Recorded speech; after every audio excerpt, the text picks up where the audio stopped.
All right, we up in here. What's good, Paul? I know it's been a minute, right? Been a minute up in here. Steve Motion, what's good? I need your prayers, gang. The four and six kingdom decided he was gonna ruin. Hey, I feel it. I feel it. They gonna ruin my team next, Gavin.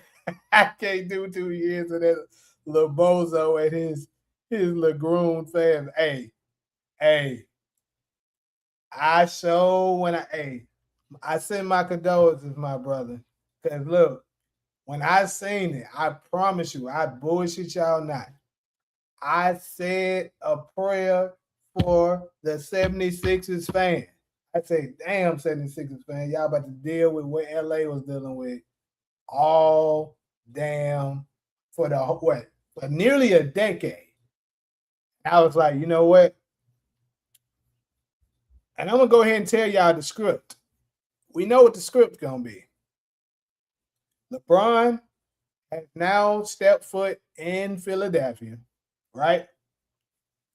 And then what's going to happen is, first off, I'm gonna go ahead and put this out here. I don't think they're going to win because I think it's not enough balls for them to go around.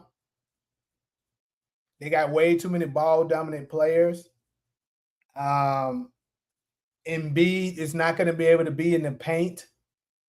So that's going to be an issue. And LeBron doesn't work well with people when he doesn't have the spacing that he needs necessarily. So but let me go ahead and talk about the hypotheticals for the people that actually believes, let's just say that they do pull it out. It's at this point, it's a win-win situation for the LeClown fan base because they can't lose. Because if they lose, what's good, DeMarcus? If they lose, they're gonna say, "Oh, it's they're mine 42. What you expect?" Then of course they're gonna blame Embiid because they're gonna say, "Oh, the Embiid always hurt." Then they're gonna find a way to blame Maxey and Jaylen Brown, and then he's not gonna have enough help. No matter how many superstar, all-star, whatever star players LeBron have on his team, he never has enough help when he loses. But if he finds a way to win, here's the caveat. If they find a way to win, we all know he's going to get all the credit. Because they're going to say, look at him, Goat James. He was able to bring a championship. Look how long it's been since Philadelphia won anything. They finally get to, hey, he brings out it. Wherever he go, he win. But they're not going to also admit that every time he goes somewhere, it's always a shitload of other superstars that come with him. He don't go by his damn self, you retarded ass idiots. It's LeBron and company. And then he takes all the credit. Think about this. Because if they win, they're going to say, oh, let's say they play New York in the playoffs this coming year, right? And they beat them. What they're going to say is they went from getting swept in the second round to winning the championship, all because of one man. That's the narrative they're going to want to push. But here's the thing. Embiid was gone for the majority of the season. But let's not even talk too much on Embiid. Embiid doesn't even matter that much. What's important here is the fact that Jaylen Brown also came, people. They got him for peanuts. Speaking of which, I don't want to go too conspiracy on you guys, but they absolutely did a ritual. They absolutely did. There's no way in hell you can tell me that it's just a coincidence that LeBron James decided to go to Kobe Bryant's hometown city. You know where he was born. Kobe Bryant was born in Philadelphia, the same place he surpassed Kobe when he passed him in points, total points he was in Philadelphia and Kobe Bryant died the next day.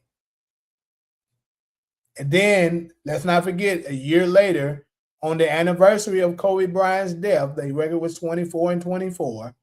And let's not forget, also, LeBron James so happened to land up in Philadelphia on his 24th season. You can't make this shit up. 24th season, he decides to go to Kobe Bryant's hometown team. And then I told y'all about the significance of the number 13. And I instantly, when I seen it, I was like, hold up. Who's jersey number 13 for Philadelphia? And I looked at it. Nobody's wearing the jersey number 13. Then it clicked. I thought about it. I was like, hold up. They traded away the number 13, which was Paul George, to get Jaylen Brown. It's just crazy, bro. Like, this shit is fixed as hell.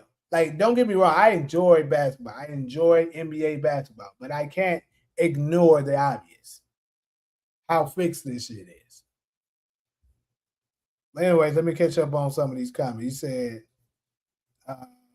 you hear that Goofy wanted to go to New York, and Brunson said, fuck that. Hell yeah. That's another thing that I was going to talk about. So, Jalen Brunson, which shout out to fucking Jalen Brunson, bro, for saying no to the Bronsexual.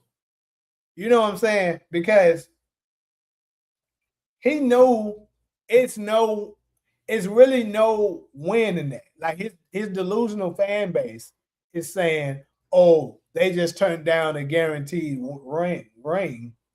How the fuck is that a guaranteed ring? They just won last year, and LeBron is a toxic person. He has a toxic fan base with a very toxic mentality. It's all about him. And if you don't follow what he wants you to do, he's going to use his media to trash your organization, trash your players, and fuck up your entire organization. So, yeah, shout out to Jalen Brunson and New York for saying no to that clown. You just won. And if you, let's say you fall short next year, okay, but you already won one. You just gave your city the first, you just gave their city the first NBA championship they won in what? 53 years. You don't have nothing else to give New York. Now, it'll be great if you were able to deliver another championship. I'm sure New York fans would really love him even more for that. But they're not going to hate him if he doesn't manage to deliver another. He gave them the biggest thing they got in decades. And from what I speak, I don't live in New York. Obviously, I'm not a New Yorker. But from what I could hear, majority of the New Yorkers don't like LeBron anyway. So I'm pretty sure y'all didn't want his toxic ass over there anyways. It's ironic that LeBron James went to the team where Kobe Bryant was born. Oh, you saying what I said. Yeah, exactly. LeBron James went to the 76ers where Kobe Bryant was born in Philadelphia. You said I looked it up. It's true. Yeah, it's true. Absolutely. 100%. Yeah, I'm actually depending. Young Disciple reached out to me yesterday because I supposed to did this live yesterday, actually. But I ended up getting busy, and I know I was late today. But I was finishing up some videos for my other channel. You said Miami Heat fans are pissed. Why would Miami Heat fans be pissed? They should be fucking rejoicing. And actually, I'm going to say this as well. I don't think these teams truly wanted LeBron James the way they saying that they did. I think they were all going along with it because it was good for the money of the NBA. They just threw the NBA a bone. What's good, SG? That's really what happened if you ask me. I don't think they really wanted him like that. All right, pause.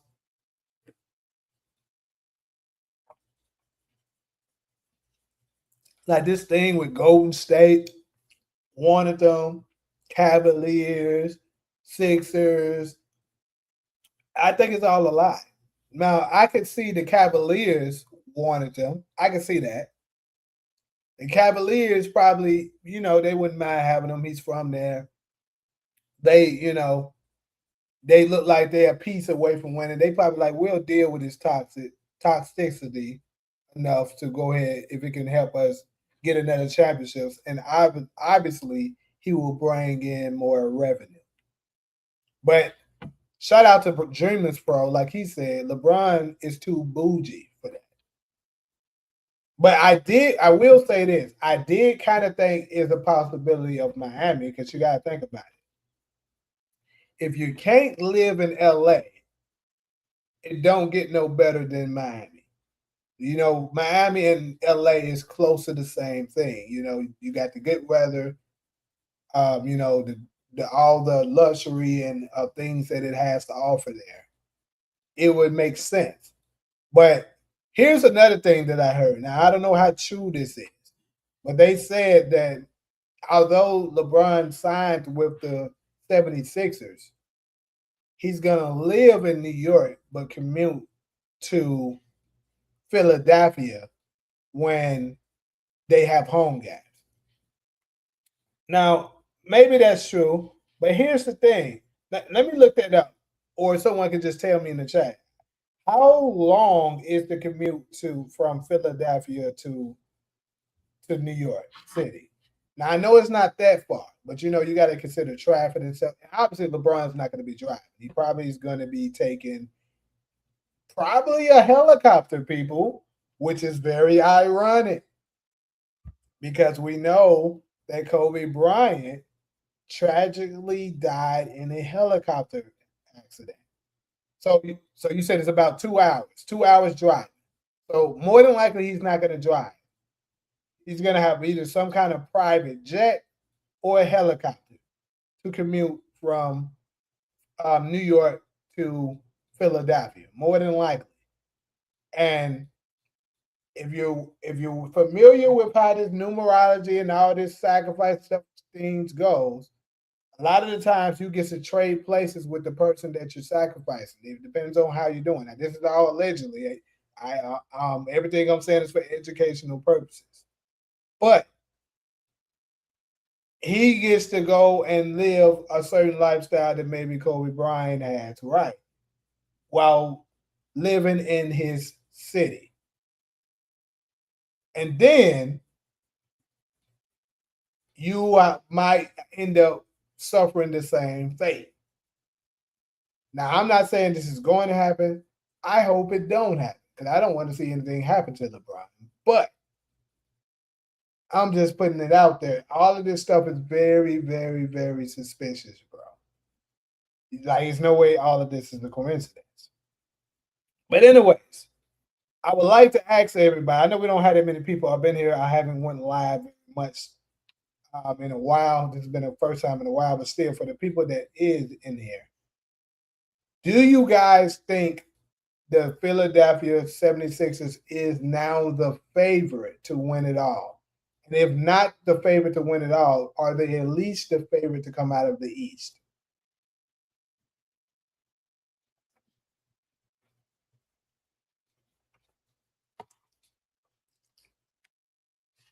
You said he ruined Philly's chances.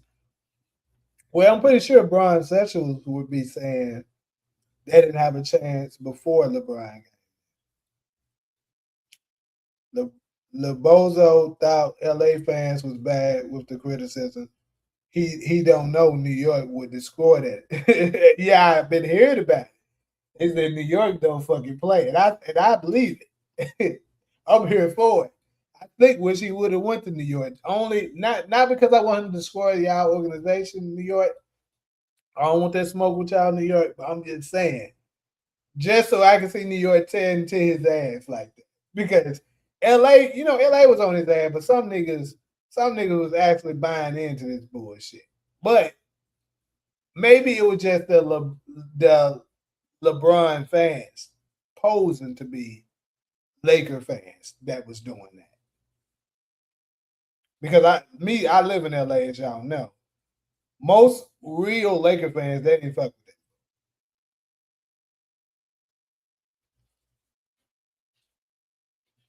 He asked for a trade in mid-season. Where Bronny James going now? So I would suspect that Bonnie will get traded or released by the Lakers. Because it doesn't make any sense for them to keep him alone. Like LeBron is gone. He's not an asset to the team. And more than likely LeBron is gonna want his son there with him. So I did hear something about the Lakers had, I can't remember how many spots they said they had, but they had enough spots that um, they had to release somebody. So a lot of people are suspecting that Bronny would be the one that they release. But he already has guaranteed money, so he'll still get his money even if they release him. Or it's, the Lakers will be a play-in squad now. I disagree. And that's another thing I would like to ask. Do y'all now believe that potentially the East could possibly have maybe have finally caught up with the West? Like, is the West a stronger team now?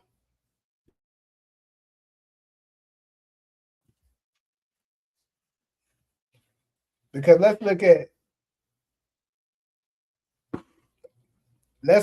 the teams that are the top teams on the East and the top teams on the West. First and foremost, here's another question I got for you. Is this Philadelphia 76ers team the most loaded team LeBron James has ever had? Let's discuss that really quick. Because let's think about it. His first super team was clearly Miami. He had Wade, Bosh, and himself. Then, of course, he added some great role players like Ray Allen, Mike Miller, Shane Battier, Rashad Lewis, people like that, right? So that obviously was a very talented team. Although the Brian Sessions and the La Media try to downplay it as if they weren't that good because, of course, he failed miserably by only winning 2 out of 4 championships. Then you move on to Cleveland, which they really tried to say wasn't a super team, but it absolutely was. You had you guys claim to be the greatest player of all time and the best player in the league. Then you had Kyrie, who was clearly a top 15 best at worst. I would say he was a top 10. Same with Kevin Love. He was clearly a top 15 at worst. And then you had other great role players like JR, Amon Shumpert. Who else was on that team? Delhi, Moscow. Even though y'all would downplay them and say they weren't that good, Tristan Thompson. They're not great players, but they're great role players to support your big three. There was a reason why they had the highest paid team in the NBA. Then you got the Los Angeles Lakers. Now, obviously, they accomplished the less. So y'all probably will, the Bron Sessions will probably love to say that was the weakest team. And they didn't do that much. But if you look at it from the players' perspective, even though they try to downplay Russell Westbrook, say he wasn't that good, he was washed, which is definitely a lie.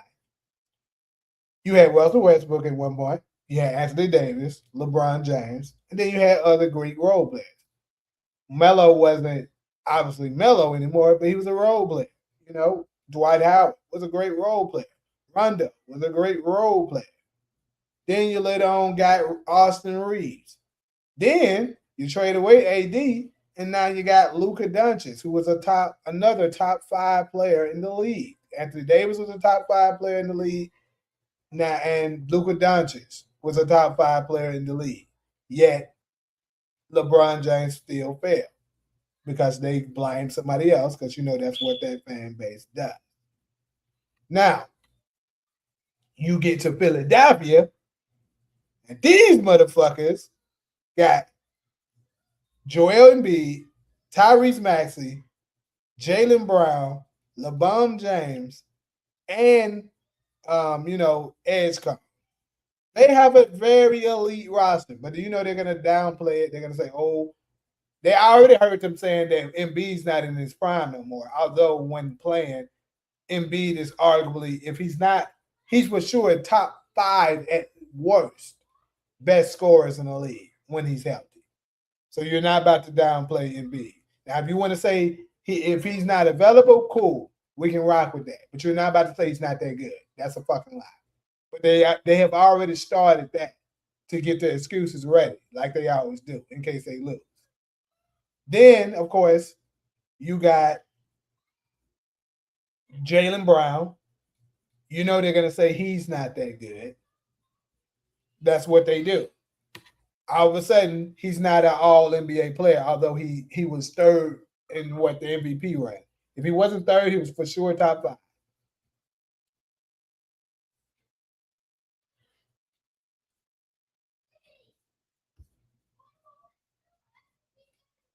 Yeah, Paul. Shout out to you, Paul. I don't think I spoke to you since the Knicks won the championship. My bad, y'all. I know I went on a rant and I wasn't looking at the comments for it.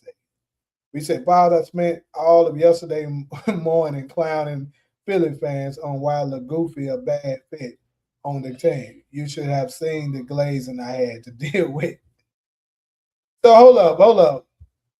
Steve Moser, are you sure those are Philly fans or is those migrated LeBron fans? Because they love they move in packs. They probably them now converted over. You got to make sure that those are actually Philly fans. Hold on, who is hold on? You say you blaming me. Why couldn't y'all have taken that foul? Who is y'all? It's not basketball, but what you thought about Lionel Messi losing to I don't watch I don't watch FIBA FIBA soccer or football. So I wouldn't have no idea. I'm not the person to ask that. I hate to say this, however, the Phoenix Suns will do better than the Lakers this year. Hey, we actually gonna be straight this year, my boy.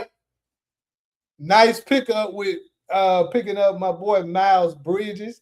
All we need is a point guard, bro, and I think we can really be a threat. Real shit. Straight up.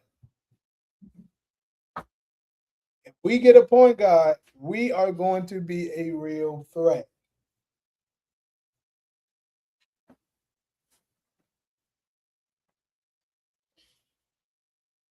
You said Sixers probably take Russell Westbrook out of retirement. Nah, the Sixers don't want him. And I ain't gonna, I love Russell Westbrook, but I'm just being real. They're not gonna want Russell Westbrook because that would mess up. Him and LeBron doesn't get together. Russell Westbrook wouldn't even want to go there. In fact, from the reports that I was hearing, Russell Westbrook would probably go to the Heat because he was talking about. Because I think they said they were interested in him, but he made it clear he wouldn't go there if LeBron is there because he don't fuck with LeBron. And I really, really fuck with Russ Westbrook for saying that, not being one of them clowns that always riding their main job. But with Sixer fans and Brian Nut Huggers yesterday, I had smoke for all those motherfuckers. Hey, I'm sorry to hear it, man. I really am.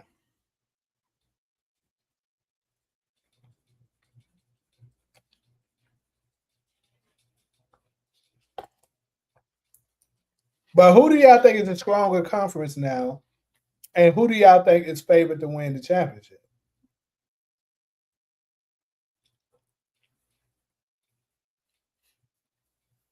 I ain't gonna lie. It would be a great timing for YD to come his ass up in it. I definitely want to hear what he got.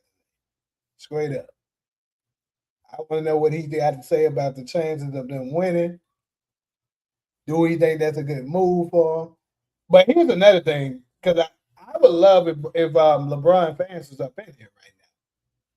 Because it's certain LeBron fans that are saying that LeBron not championship chasing.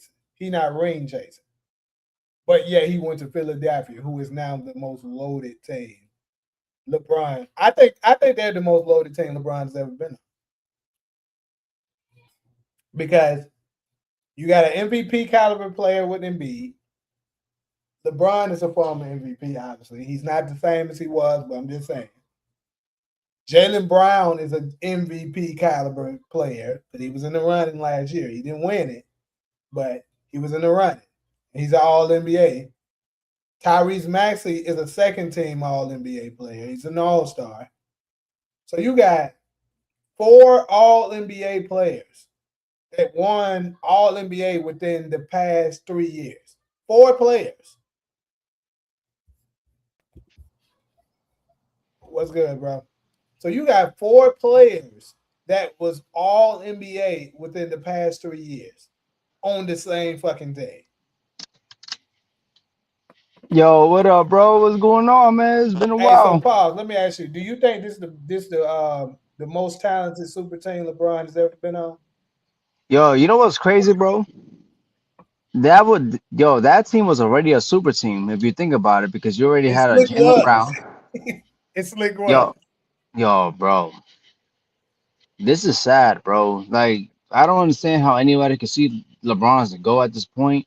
Come on, bro. Right. Like, this is sad. Like, you have Jalen Brown, who led the Boston Celtics to the second seed, right? Mm-hmm. Then you have Joel Embiid, who was a former league MVP. Then you have a Tyrese Maxey, who finished top five in league in MVP voting last year. You decide to go to that team? Come on, bro. It's not even. Come on, bro. Like I cannot even think about another player that has ever done that. Michael Jordan, Kobe, Nobody, bro. Nobody Bird, for sure. Magic. None of them. None of them in the top 10 were fuck. Not even top 10, bro. Probably top 20 worthy players. Has no, because Kevin Durant probably in that top 20. Nah, Kevin Durant didn't even do some crazy shit like that though. I ain't gonna hold you. Now, if you want to say 2016, you Yeah, got he to did argue. it. He did it But by joining them. So he did it in 2016. So I can't say top 20. But top 15, yeah, I don't think nobody's ever did it. yeah, bro. But I'm still confident about my team, bro. I ain't gonna hold you.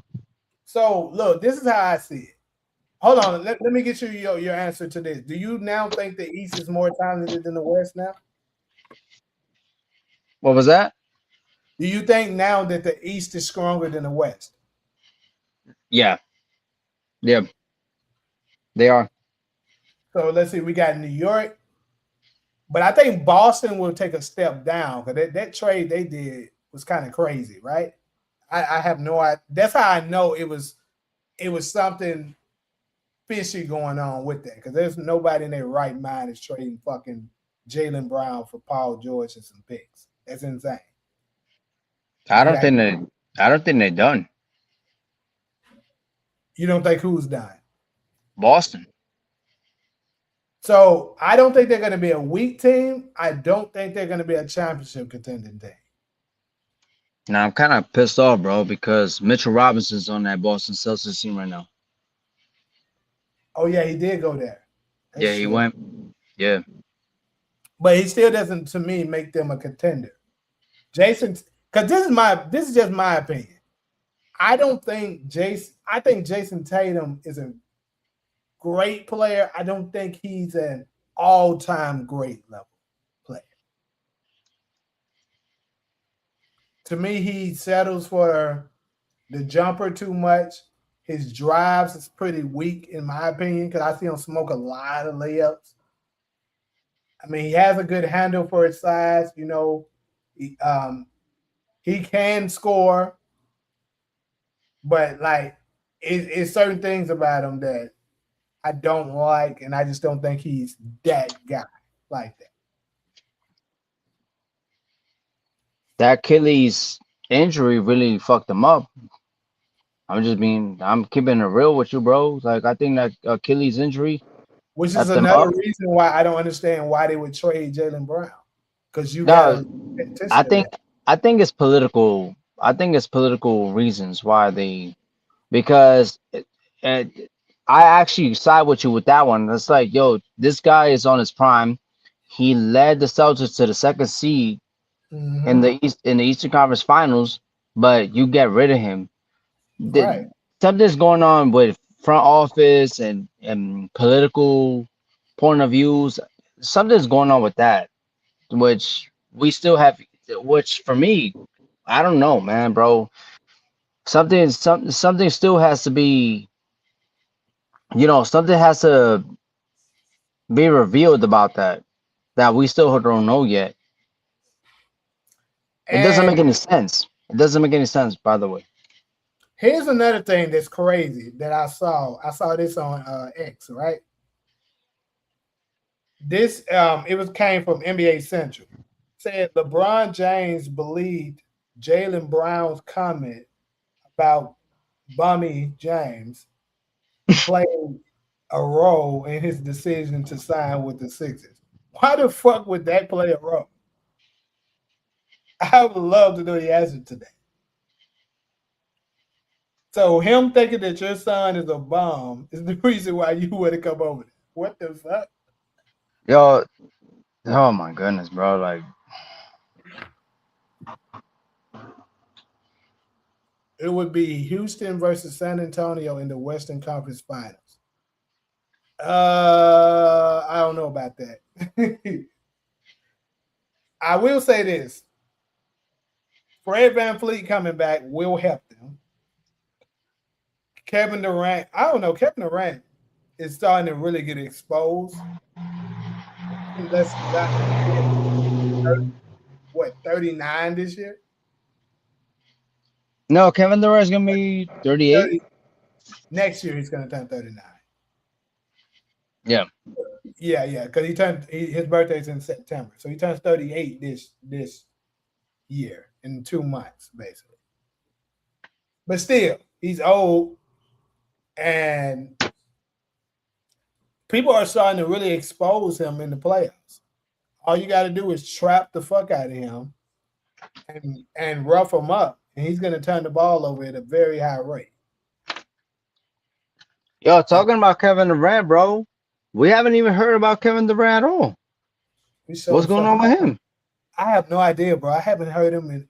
Last time I heard about, I know I seen this video where Kevin Durant was walking past all the Argentinian players because he was shaking up with like the FIBA World Cup players and shit like that, and he walked past all the Argentina people because they were racist. So he was like, "Fuck yeah." That's the last time. But other than that, I haven't heard anything from him. Yeah, nah, but in regards to these basketball talks, man, I haven't heard from him like anything about like the process of or the updates about where he's gonna go.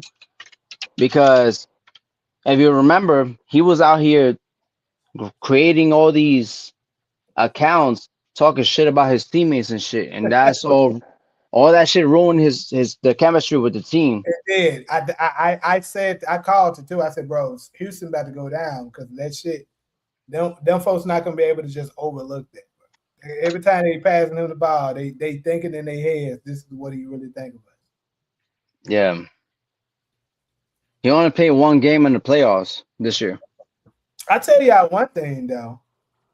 As soon as that schedule is made, I'm buying my tickets. A game that I am going to is the Lakers versus the damn Sixers. I'm going to that game. Oh yeah, Luca versus LeBron. Luca is gonna go off on them boys. I promise you, it's gonna happen. And I can't wait. I'm gonna be here for all of it. Yo, bro, Luca and AR. You already know that those guys were already hearing the chatters with Rich Paul, Clutch Sports. They over here trying to push all these narratives and trying to push AR to the bench or whatever because Mhm. LeBron was trying to get all his numbers, individual numbers, because that's all we know. that he's all about his numbers and shit. Hmm. This dude is not team oriented, At and all. this whole thing is gonna follow with Philly, and that's why Philly is gonna fail. And I had this conversation with a lot of people from Philly. They get mad at me, a lot of them, for me telling them the truth. Bro, look, you already had Joel Embiid, Tyrese Maxey, VJ Edgecombe. I respect VJ Edgecombe, by the way. They already had, they already have you know, these players, right? To back them up. Like Andre Drummond. He was coming off the bench to back up. Yo, we still swept them, right? Right. And All they right. already So, understand that they wouldn't have got swept as LeBron was on the team. okay, so He yo, was it gonna gets get deep. swept Yo, himself. bro. Yeah, go ahead. Go ahead. My bad. No, but what I was gonna finish off with, it gets deeper, right? Because chemistry builds great championship runs, right? Yeah. Okay, so you already had Jalen Brown questioning flopping, and I know you heard about Jalen Brown's you know live streams, right? He was Yeah. talking about flopping being a problem in the NBA. Now he has two players that have a problem with flopping. Think about that. That's true. They put a I didn't, they said, "Oh, you got a problem with flopping, huh? We're gonna put you on there with Yeah, the yo, notorious floppers." yeah. So how's that gonna work in the locker room, bro? That's what I'm trying to get with. They're gonna definitely get into it. Bro. Yeah, bro, that's what I'm trying to say. It looks like to me, Jalen Brown is the type that don't want to put up with that bullshit. He seems like that type to me, and it sucks because what I hope doesn't happen is LeBron goes over there and ruins Jalen Brown's career like he did Westbrook. It's gonna happen. I really, really hope he's able to withstand that shit and just play his game. And if they lose, fuck it. But hey, do not allow them to be able to say, "See, Jalen Brown didn't do this. Look at this. Look at this. Look at that. Look." You know how they do. What's Nah, up, bro? but what's up? What's up with y'all, man? Nah, man, just chilling, bro. Yo, CC Motion, man. I apologize for all of that, man. Yo, CC Motion, man. I'm gonna ask you this, right? Yo, you don't think that us Knicks fans had a problem with y'all adding Jalen Brown in the roster as a threat to the Knicks before they decided to sign LeBron? I'm gonna be honest, bro. I thought y'all was like, I don't even know how to say it, bro. I thought like y'all was like not worried, not as worried, but like as soon as we signed LeBron, y'all was definitely not worried. No, but I thought I thought y'all team was gonna actually be the best to beat us to get out of the East next year. But since y'all added this dead Oh, weight you on the meant team, before, huh? You meant before. what was that?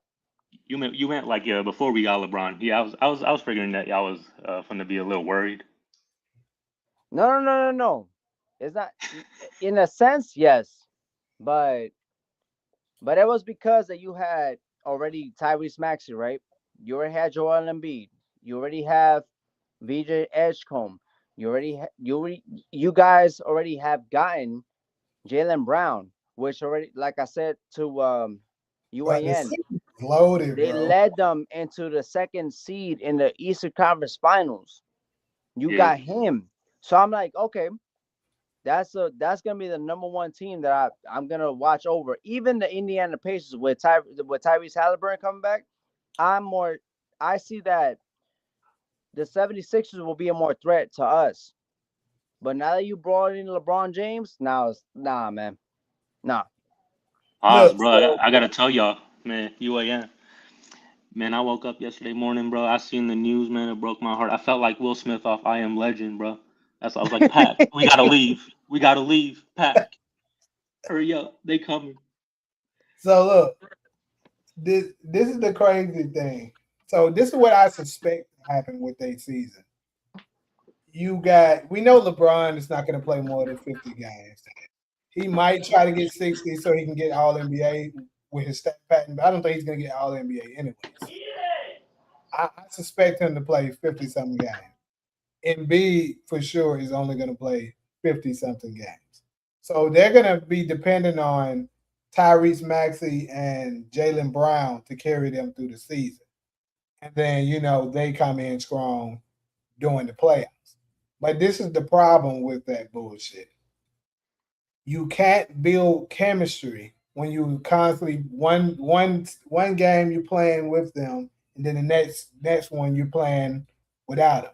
You build a rhythm at one point, and then all of a sudden, LeBron's back in the mix. Oh, all of a sudden, Embiid's back in the mix. That's what's going to fuck them up. 100%. And I don't even see it fitting though, because you pairing LeBron up with Tyrese Maxey and Jalen Brown. I don't see that whole dynamic working because, I mean, what's LeBron really gonna do? What is he gonna relegate those two to being spot up shooters? You know what I mean? And they all around scorers. And then Mhm. Embiid is injured, but like you said, I don't think Embiid could just camp out in the paint. Embiid, look. Here's another thing too. I don't think Embiid is the biggest fan of LeBron himself. I think he's okay with it, and probably since he's always injured, he don't have as much leverage as he used to have. But I don't know if y'all heard this, but during the Olympics, do y'all recall Embiid and LeBron kind of having beef? Y'all remember that When was this? during the Olympics? They had beef, like on Team USA. Yeah, because Embiid was saying basically he was talking about the play style of how they was playing. I can't remember exactly what was said, but basically he was talking about how LeBron keeps playing. Basically, was forcing them to play LeBron ball. You know how LeBron ball play. Yeah.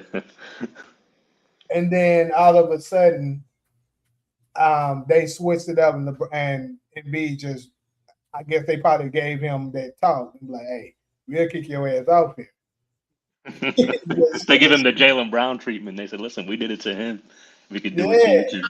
that's another thing. How you know that LeBron be having heavy say so and shit. How the fuck did Jalen Brown make the Olympics team?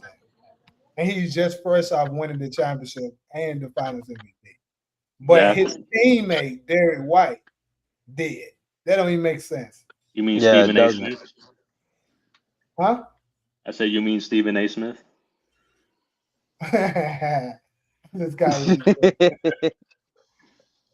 yeah. And then on top of it, keep in mind they let Jason Tatum get on the team, but they didn't play him. You know that was done on purpose because of LeBron too. 'Cause he's one, like you the teammate of Jalen Brown, and two, I remember when you dunked on me your fucking rookie year and screamed in my face. I need to get a poster of that somewhere. Oh shit. This Well, nigga LeBron. it's like I told you.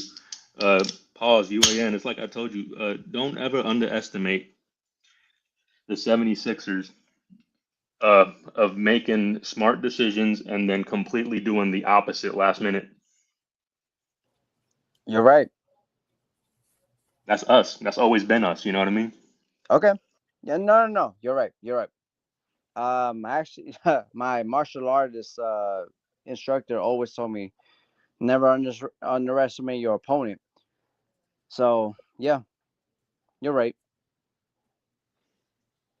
You're right. I'm a root. I'm a root. But this is gonna be the first year I'm a root against my team. How No, you no, are no, no, against no. that? I But can't you're do going it, bro. I against. can't. But hold on a minute. You're going against your own principle, bro. I can't do it, pause. I can't do it with these Glazers, bro. These dudes, they're gonna bring all their cancerous tactics over here. That's how I kind of felt, bro. Because when the rumors was circulating saying that somebody might got some echoing on it. I don't know who it is, but there was echoing, and they were saying that he was going to Golden State. I was like, bro, please do not fucking go to Golden State. Not Steph do not need that bullshit happening over there. And if he do come over there, I might have to start rooting for Golden State to lose.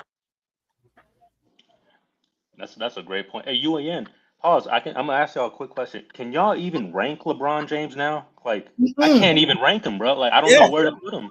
Hey, somebody He's said not. that. He's not top He's 15 right now. He's unrankable. not top 20. He's Like, not you top can't 20. rank this guy. You know what I mean? He's unrankable. I had him Wait, he's look. not unrankable. He's unrankable. Yeah, he's unrankable, bro. Um. Okay. Because I used to have him number 7 on my list, number 8. And then I was like, bro, Wait. this Hold on. year, Why y'all say that he's unrankable? because like, bro, he does so much bullshit that it makes it hard to really place him Okay. Okay. It's true. Hey, pause. Think about it though. Like a 41-year-old, right? He just left Luka Doncic, but he just joined Jalen Brown, Tyrese Maxey, and the upcoming VJ Edgecombe with an injured Joel Embiid. I mean, I don't even how you even begin. That'd be like Kobe saying, "Hey, you know what? Let me go join Steph and Clay and Draymond." You know what I mean? Like that's what it would be like. You know what I mean? Nah, but yo, see, that's not even worse than what LeBron did on that scenario, bro. Because Steph Curry, Klay Thompson, and Draymond Green is not better than Joel Embiid, Tyrese Maxey, and Jalen Brown. Like that's not even worse. Like that's worse. So That's true. yo, that is crazy, bro. Joining the Yeah, you know what? MVP. You know what? Yeah, right. I cannot rank LeBron, man. Yeah, right. yeah, You he's know That's what? unrankable. crazy, bro. Like it's That, hard. that's Like even that, if you that's try, insane. bro. Like how would That's you insane, even bro. begin? Yeah, that's true. Like I can't Nah, even but say top 20, bro, because like I mean they're gonna say I'm a hater, but I mean I can't even put him any. I can't put him anywhere. His circumstances just I don't know, bro. Like all the greats, bro, they never did stuff like this. You know what I mean? It's just and then you got the fan base and the media behind it. Like I don't even, man, I can't even describe it, bro. you know what? I actually agree with you with that one because that also applies to the GOAT debate. There's a lot of things that LeBron has done that does not meet the standard at all. Like this guy is plays forcefully on us that he's in a conversation with Jordan, but the way that he approaches the game of basketball is not the same way that a lot of players have done it throughout history. Bill Russell, Will Chamberlain, Bob Pettit, yes, Bob Pettit, um, and even the newer players, Shea, Jokic, Giannis. These guys don't approach it the same way LeBron does. This guy has approached the game in a cheating way. Like I don't understand why people think this guy's GOAT when he's doing the weak shit like the way he did recently and on Friday, joining a team with a former MVP, a Finals MVP, a young Finals MVP on his prime, and an MVP caliber player in Tyrese Maxey. Yo, this is crazy. This is insane. Like you cannot tell me this guy's the GOAT when he's over here chasing rings like crazy, bro. So hold on, DeMarcus. How we hating? Because first off, I told you I had him ranked number 7 or 8. So that's top 10. And then I said now he's damn near unrankable. We're not saying that, he's the worst player to ever exist. That's not what we're saying. What I'm saying is that it's hard to place him somewhere DeMarcus. because like all the other players, you measured them from a different standard than you measure LeBron. 'Cause LeBron, it's like all of the unwritten rules that everyone knew not to break, LeBron has broken it. Like everybody knew that. Like it's just like me. If I'm bragging saying I'm the greatest ever, and something, and I know each time I make sure I take the easiest path every time. We racing, You running and I'm riding a horse and I'm claiming I'm the GOAT because I keep winning the races. But the only difference is with this nigga is he got the horse and somehow the niggas on feet still beat them. All right, so I'm gonna respond with this, right? If you want to say that I'm a hater, well, call me the biggest hater. LeBron's not even in my top 10, bro. You could tell me he has 4 MVPs, 4 Finals MVPs, 4 championships, and all this other shit. But at the end of the day, I already know how he went with his career. I already know that he's the biggest cheater in NBA history. I already know that he has the most talented teammates in NBA history, and still he has a 4-6 Finals record, bro. I'm sorry. I have had him close to my Mount Rushmore at one point, but all his shenanigans, his unsportsmanlike behavior, and his approach to the basketball game, talking about, and it's just basketball. At the end of the day, it's just basketball. I'm sorry, bro. I gotta get him off my top 10, bro. So call me the biggest hater. Go ahead. I have Pause. no Well problem. said, bro. I have no problem with that. Call me the biggest LeBron hater from now on. It is Yeah, what it is, bro. Demarcus, bro. This dude tried to join the Knicks, bro. He tried to join the Yes. defending champs. Thank you. Think about that. Thank you. that is trash, bro. I'm sorry. He did. Motion's not even lying. That's the craziest shit, bro. That is Yeah, he did. There's been leaked information that LeBron was trying to join the Knicks, defending champions, before he joined the 76ers. He's not even lying, bro. He said Plan A didn't work. Let me go to Plan B. It's like going inside a Foot Locker. Exactly. They ain't even got your Exactly. like favorite shoe. You know what? I'll just get these then. That's yo, come on, bro. You can't be the goal and and, going and then on top of like this, that, bro. look Come at on, the bro. other thing. They stay glazing them on the media and lying. Like another one of the biggest lies that I hear is they be claiming LeBron is one of the greatest leaders we've ever seen.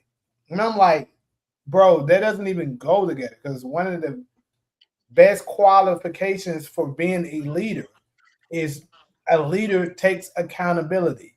LeBron never takes accountability. So there's no way you can say he's a great leader. Every time he lose, what happens? He lets his teammates take all the blame. Now, Brian Sessions would love to say, "Oh, he don't never say that stuff," but you let everyone else say it, and you know good damn well he's behind it. But even if let's just go for the sake of arguing, saying that he's not. Let's say that he's not behind it. You know you be Right. hearing.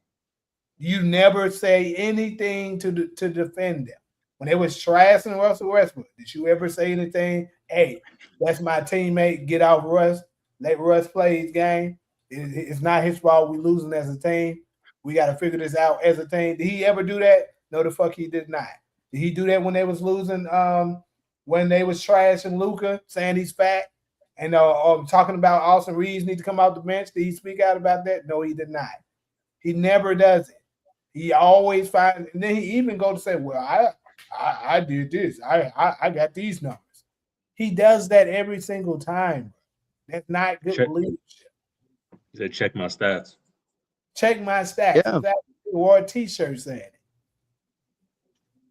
But it's like it's like what I try to fundamentally explain to these dudes the difference between LeBron and Kobe and MJ, especially Kobe. Kobe's probably one of the only players, if you look closely at his career, he had his whole peak wasted by an organization from '05 all the way to '07, and he still stayed around. Like LeBron in that situation would dip out automatically, no hesitation. Yeah, that team for sure. They love to try to talk about LeBron's earlier days, trying to say that Cleveland team was trash. But the actual truth is, the team wasn't that talented offensively, but they were stellar defensively. And they were a great rebounding team. That team that Kobe had from '05 to '07, like you just said, they were pretty bad. They were pretty fucking bad. Hey, pause, bro. We got to get that, that New York accent, the hot garbage.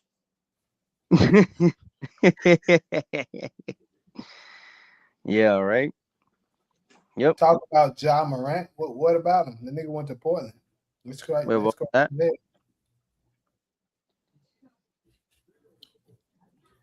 But I did have another one Oh, that I am going to bring up. So I don't know how true it is because I haven't researched it, but it's been making some news. They're saying that the Golden State Warriors owner, Joe Latham, has said that he is now looking to rebuild. Now, I also heard a couple of fans say he been started that back in 20, I think they said 2019, 2020 or whatever. But the thing is that Steph Curry so happy, excuse me, so happened to be able to pull a championship out his hat in 2022. And they were still, competitive enough to be able to kind of compete. So they decided to go ahead and go for a few more runs. And now I guess everyone is looking at it like they can't win anymore. So he's gonna, I guess, look to rebuild. I would say to that, I guess we gotta watch. If they get rid of Draymond, then we know it's true. Because Draymond had a playoff. They said he opted out, if I'm not mistaken. And people were saying that they did that so that LeBron James, they could free up some money so that LeBron could go. I would say that was not the case. In my opinion, I believe those were friends that was helping LeBron out. And Draymond is a clutch sports agent, and they probably told you, "Hey, opt out of your contract so that it can look like Golden State has interest to take it." But anyways, I could be wrong about that. But if they get rid of Draymond, then they're looking to. yo, let me say something real quick. D in the comments, you called us out, right? About us being LeBron haters, right? We sound hate like haters, right? But you admitted that you are not a LeBron fan, right? So you are, by the words that you're saying, that you're over here proving that you also are a hater by just that by just you calling him LeBron. I want you to present the same logic onto yourself, bro. With all the respect. So, but yeah, what I was gonna ask is, do you? Because I know a lot of LeBron fans were saying Steph should leave. Do you guys agree if the Golden State Warriors are looking to rebuild, Steph Curry should leave the organization and go for a team that he can win a championship? Who they built? You said what? Who would they build on Who would they build? after Steph Curry? They would have to just start over. Now, pause. They're gonna build around Draymond the GOAT. What you mean? So basically, what Uh, the organization I'm is just playing saying with is you. get rid of all the older players, get rid of Draymond, get rid of Jimmy, get rid of Porzingis, all the players that got age on them, and then probably keep Steph because you would want Steph to retire there. But use them, all the other players I named, to get younger players to start over. And a lot of LeBron fans were saying Steph should leave because that's their mentality anyway. If you can't win, leave. Do y'all agree Nice. though in this situation that Steph should leave because Steph does still want to win and compete for championships? I agree. You think he should leave? I think he should. Yeah. I don't know, bro. I think he should stay, bro. Because I'm gonna be honest with you, they should have been traded Draymond.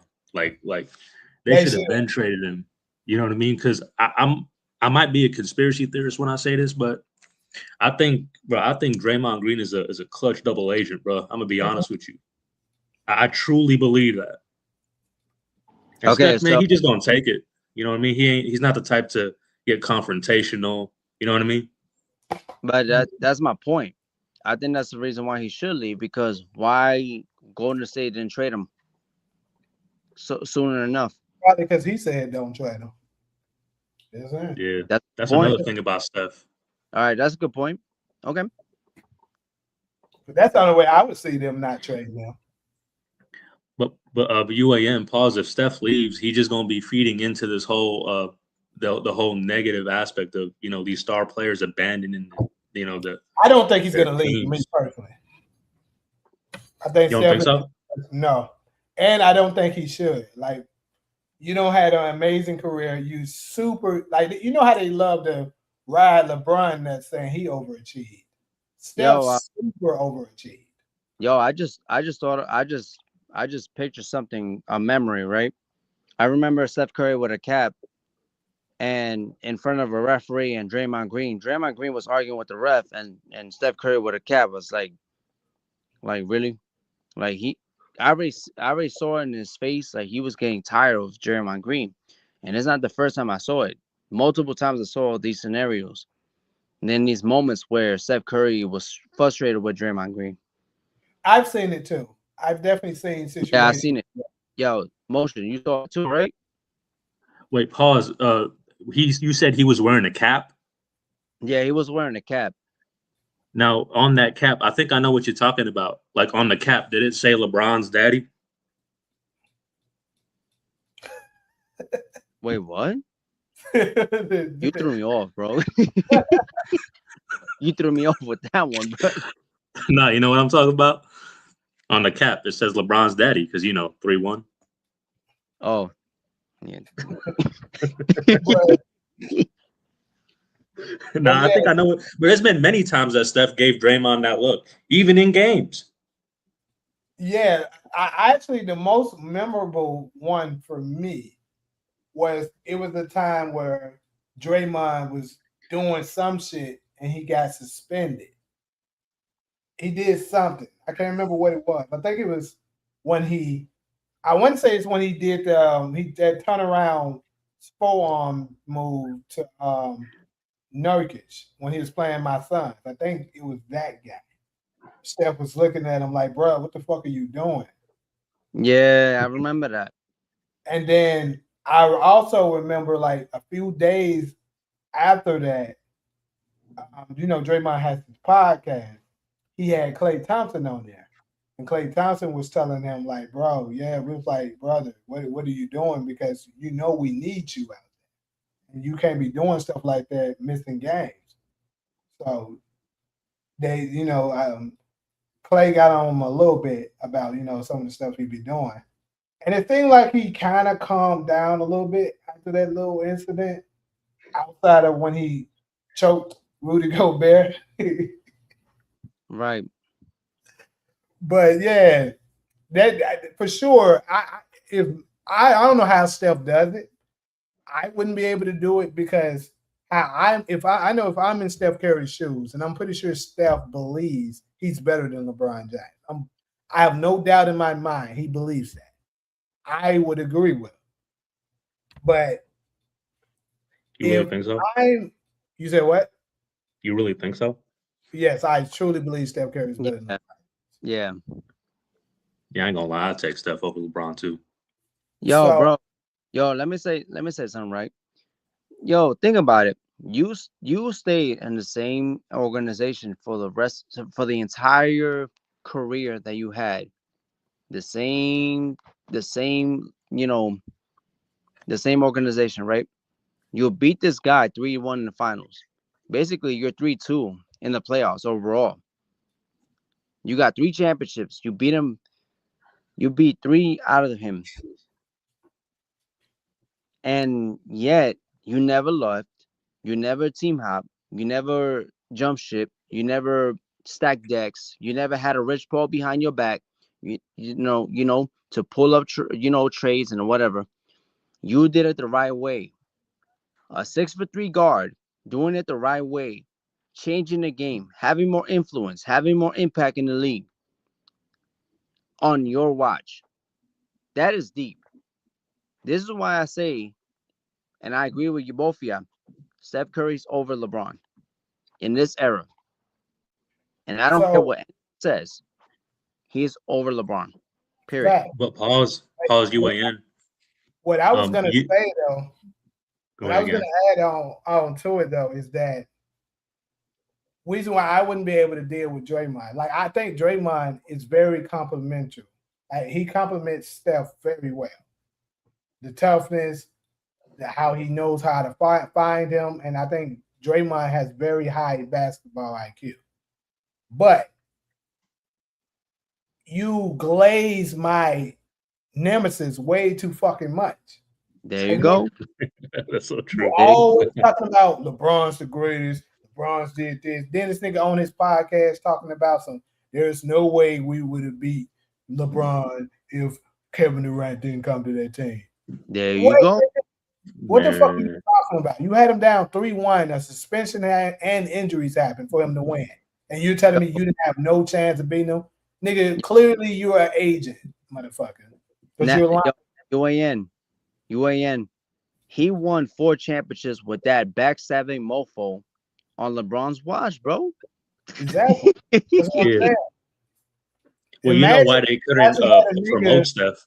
Imagine if instead of having a Draymond, Steph had like a Dennis Rodman ass nigga that was always had your back and was only about his teammates. Cause like Dennis was, big on Mike. He don't let nobody slide him. Mike is the shit to him.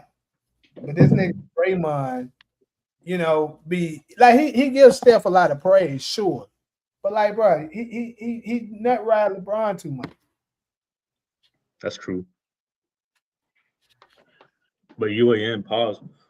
Y'all know why the NBA couldn't promote a guy like Steph Curry and they just they kept on trying to milk LeBron's career is and I don't know if this is true, but from a business standpoint, they were saying because Steph Curry is signed with Under Armour and Not Nike anymore. has a strong affiliation with the NBA and it will dent True. in the business transactions. You know what I mean? I don't know Mhm. if it's true, but do y'all believe in that? So I'll say this: I know Steph Curry is now not signed with Under Armour anymore. This year, actually, he he got out of the contract with them. So he's You know, actually I meant like back then, like back in the time. yeah, true. Because the thing is, they're a major. Steph Curry's sales is crazy, and I know Yeah, Nike he is does. mad they don't have those sales. Like what he's done with Under Armour, he's the number one jersey sales and all of that. Yep. And the reason why Nike doesn't have Steph is because they bullshitted him. The same mistake Converse kind of made with Michael Jordan, Nike did with Steph Curry. Because they said when this nigga went into the meeting and shit, they were more pressed on trying to get Kevin Durant. They said they showed this nigga the slides to like show them the future of how they seen them, and even though it was the Steph Curry shoe or so, like the damn shit had Kevin Durant on it. And they like oops, it was like a oops type situation. And Steph Curry, they say he got up and just walked out after that shit. Yeah.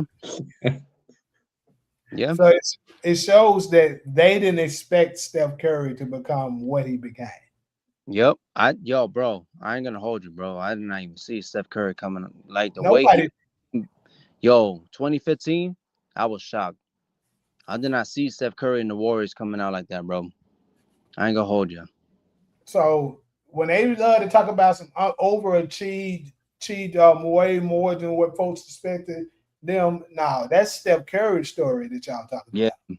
Nobody expected that dude. Because I only one I remember that kind of was high on him, and he wasn't as high as he thought. I'm pretty sure even he didn't expect him to be as good as he is. Yep. I remember Skip Bayless was saying during a draft class, he was saying that he would take Steph Curry number one. And everybody was laughing at him for saying that.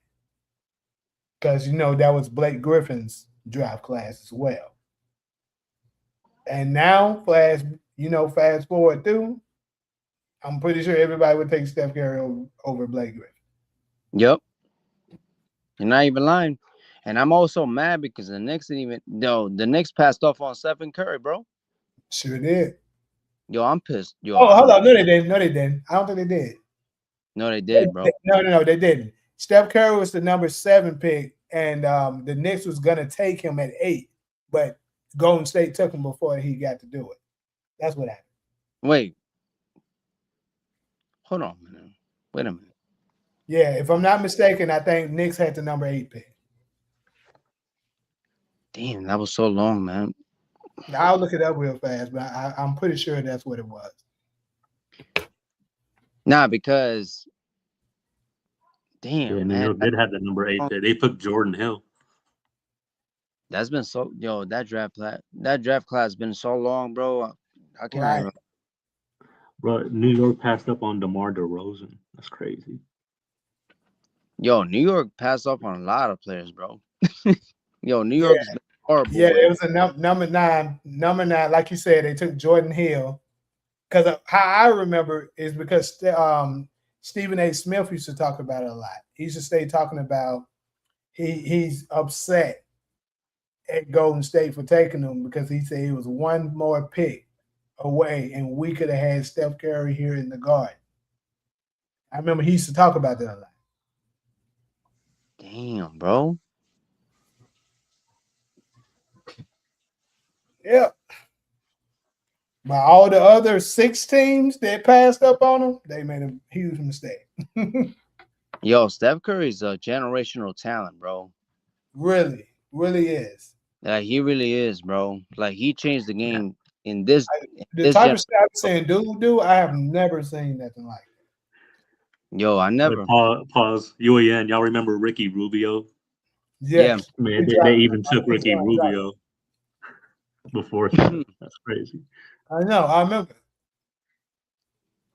Tyreek Evans, bro. I remember them days. Yep. It happened to him. Nobody, because see, Steph Curry was a game changer. He changed the game. During that time, people weren't big on 3-point shooters. Like you want shooters, but you didn't think shooters would change the whole game like that. Like I'm pretty sure if let's say Steph Curry was coming, let's say he was the same as he was at Davidson, but it's in 2000. The draft class was 2018 instead of 2009. He probably would have won number 1. Right. They looking at, and let's just say, the game evolved the same way. It's a 3-point shooting league. He probably would have because they have been looking at, damn, this dude can really shoot. And this be going back to our conversations when we talk about how like the league has changed, bro. Because I see a lot of these guys clowning the 2000s and they don't even understand. And they 2000, played the game completely different. oh, slipping. 2000 was the shit. And for the people that clown the 2000s and the 90s and the hell before, this is one thing I know because it's only really one fan base that does it. We know who it is. We don't even have to say it. Yep. They're doing that because they have to uplift LeBron. The only way they can uplift him is downplay the others because they can't just simply go off his resume because he has way too many stains. So this is the craziest part, though, is you try to downplay the 90s and the 2000s, but if you look at LeBron's career, the players that he kept losing to are players from that era. Thank you. I was just going to say that, UAN. I was It's like, hey, crazy. he spent 7 years playing in a garbage league by that logic. Uh-huh. So if they were so garbage, he should have been dominating them. Why wasn't he? Like, look at who he lost to. He lost to Tim Duncan several times, who was drafted in the 90s. Steph Curry did a number on him. I mean, you can say he's a 10 guy, 2010s, but still. Obviously, he never faced Kobe, but, Kobe was winning championships during that time period. And this is the thing. There's nobody in their right mind that don't believe Kobe can hang with the players of now. A, a peak young Kobe. You'll be just straight up delusional or just don't know basketball if you believe that he can. Nah, you a hater. What about their regular season record, bro? You a hater. Which is insane when they try to say that crap. But yeah, but it just don't like they don't never say nothing that really makes sense. But yeah, and here's another thing: 2000s, because that 2000s is when I really started watching basketball. Like 90s, I was really too young to really watch it. The 2000s, that's when I really started. To be more precise, like 2005 is when I was watching it religiously, right? And during that time from 2005 to 2000, I would say 2019, maybe, I was really excited about basketball. I can watch full games without going to sleep. I'll pretty much when the ESPN games come, the TNT games, I'm there. If as long as I'm not doing nothing that I'm too busy for it, I'm watching the games. Now, bro, it's like the games will bore you. You'll fall asleep on them. It's crazy. Like some of the games, I legit fall. Maybe it's I'm older now. You can say that, but I don't think that's what it is. Is that it's not exciting. Only some games make you really be glued in. Nah, Probably, but nah, but this NBA Finals game, this series, bro, all the 5 games, yo, that was exciting, bro. I ain't gonna hold you, bro. Not I because think I'm a New York Knicks fan, bro, but yeah. so. The NBA, I'll say Nah, this. pause, bro. Pause. You gotta admit, but it's because you is a New York Knicks fan. No, no, bro. Nah. I actually saw it. I'm like, okay, this is a I back didn't and watch forth. any of it except games. I watched the last game and I watched some of game 4. But other than that, I didn't watch it. And to me, it's not that it was boring. I just didn't care that much. But I would say the fact that New York was in it is what Yeah. made the rating so high. That's really what it was.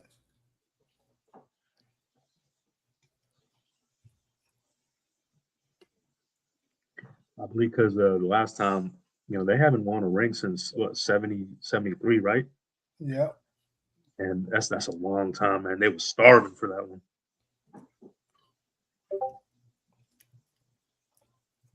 New York And fans. that's another thing, UAN.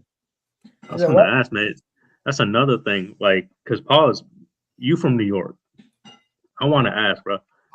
New York fans, what would they do if they seen LeBron pull the same shit he did in LA and he tried to do the same thing in New York? Wait, pull up what? Like he tried to like do the same thing he did in LA and New York. Like how fast would that fly? Like would they have allowed that stuff in New York? Oh hell no. That'd be all that'd be all out the window right there. Real quick.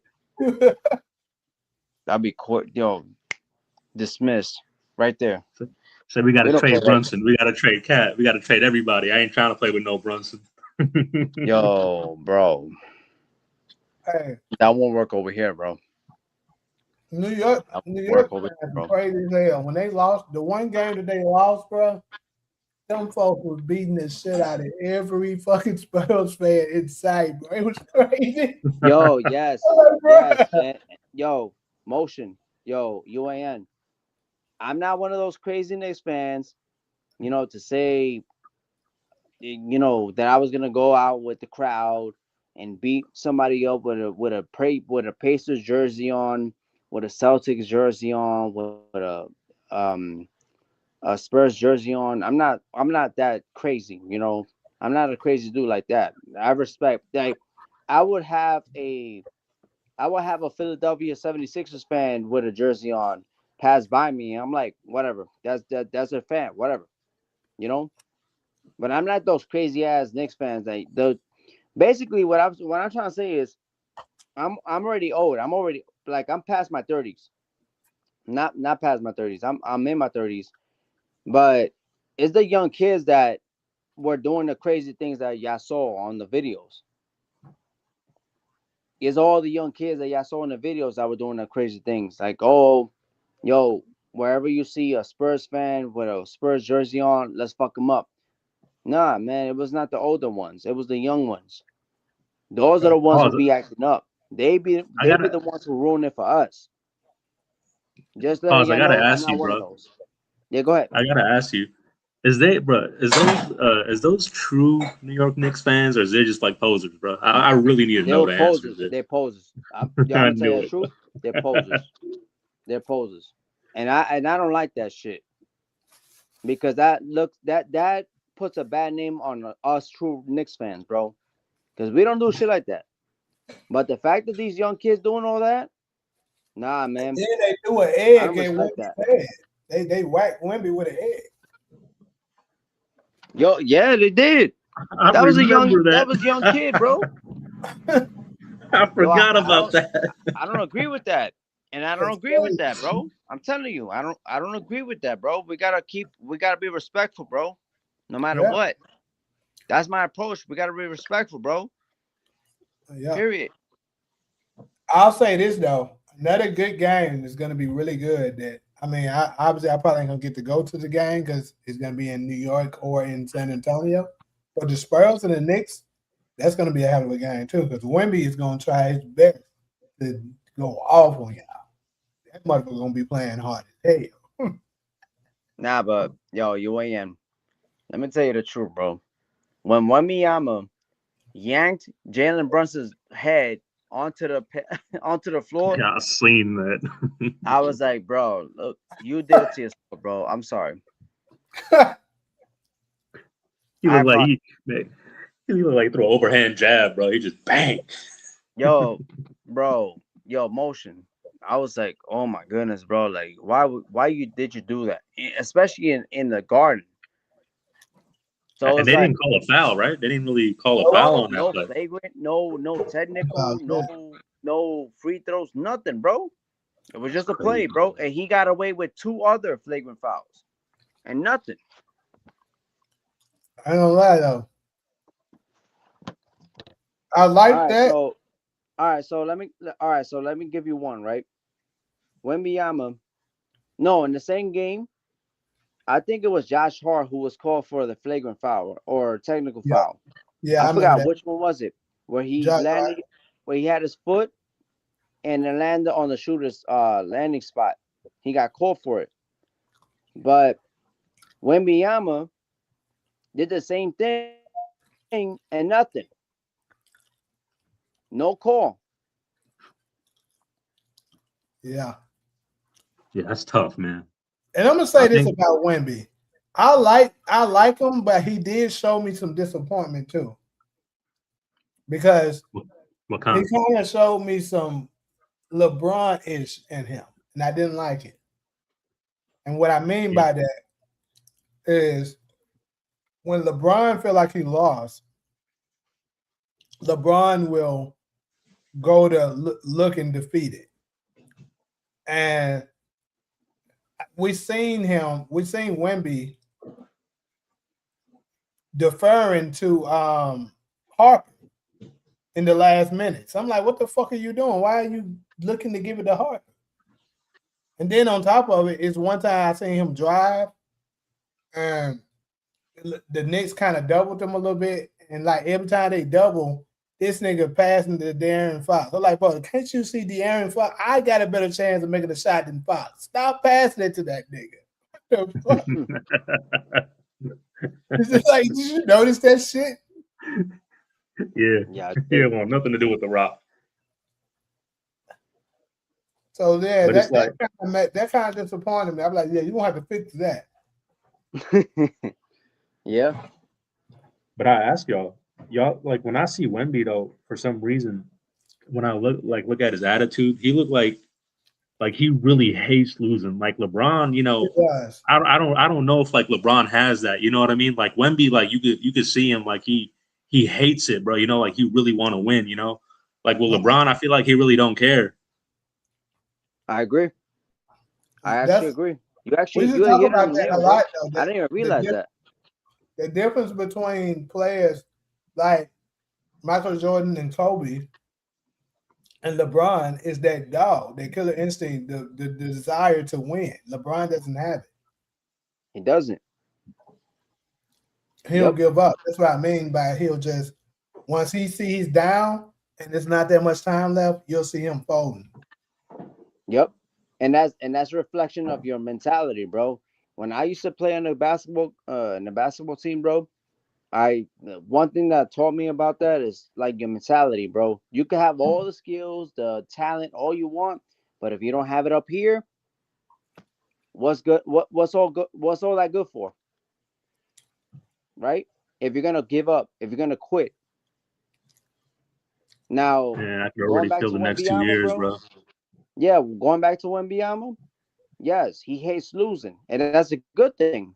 And I'm gonna watch out on Wembyama and the Spurs because they got back to work after that finals loss. I'm not gonna lose sleep over that. You know what I mean? I'm gonna watch those young cats because they're still young, they're still growing, and they hate the fact that they lost the way that they lost. And that is a good thing as well for the Spurs fans. Hmm. So And let the me ask you this, Paul. Right now, since your team is the world Spurs, champion, if you had to say one team in the league right now who you say is y'all biggest threat, who would you say it is?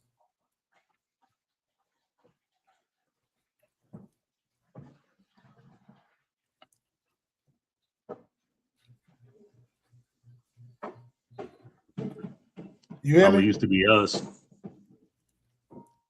Maybe he got busy. Paul, you still there? yo, Yeah. So did you hear my question?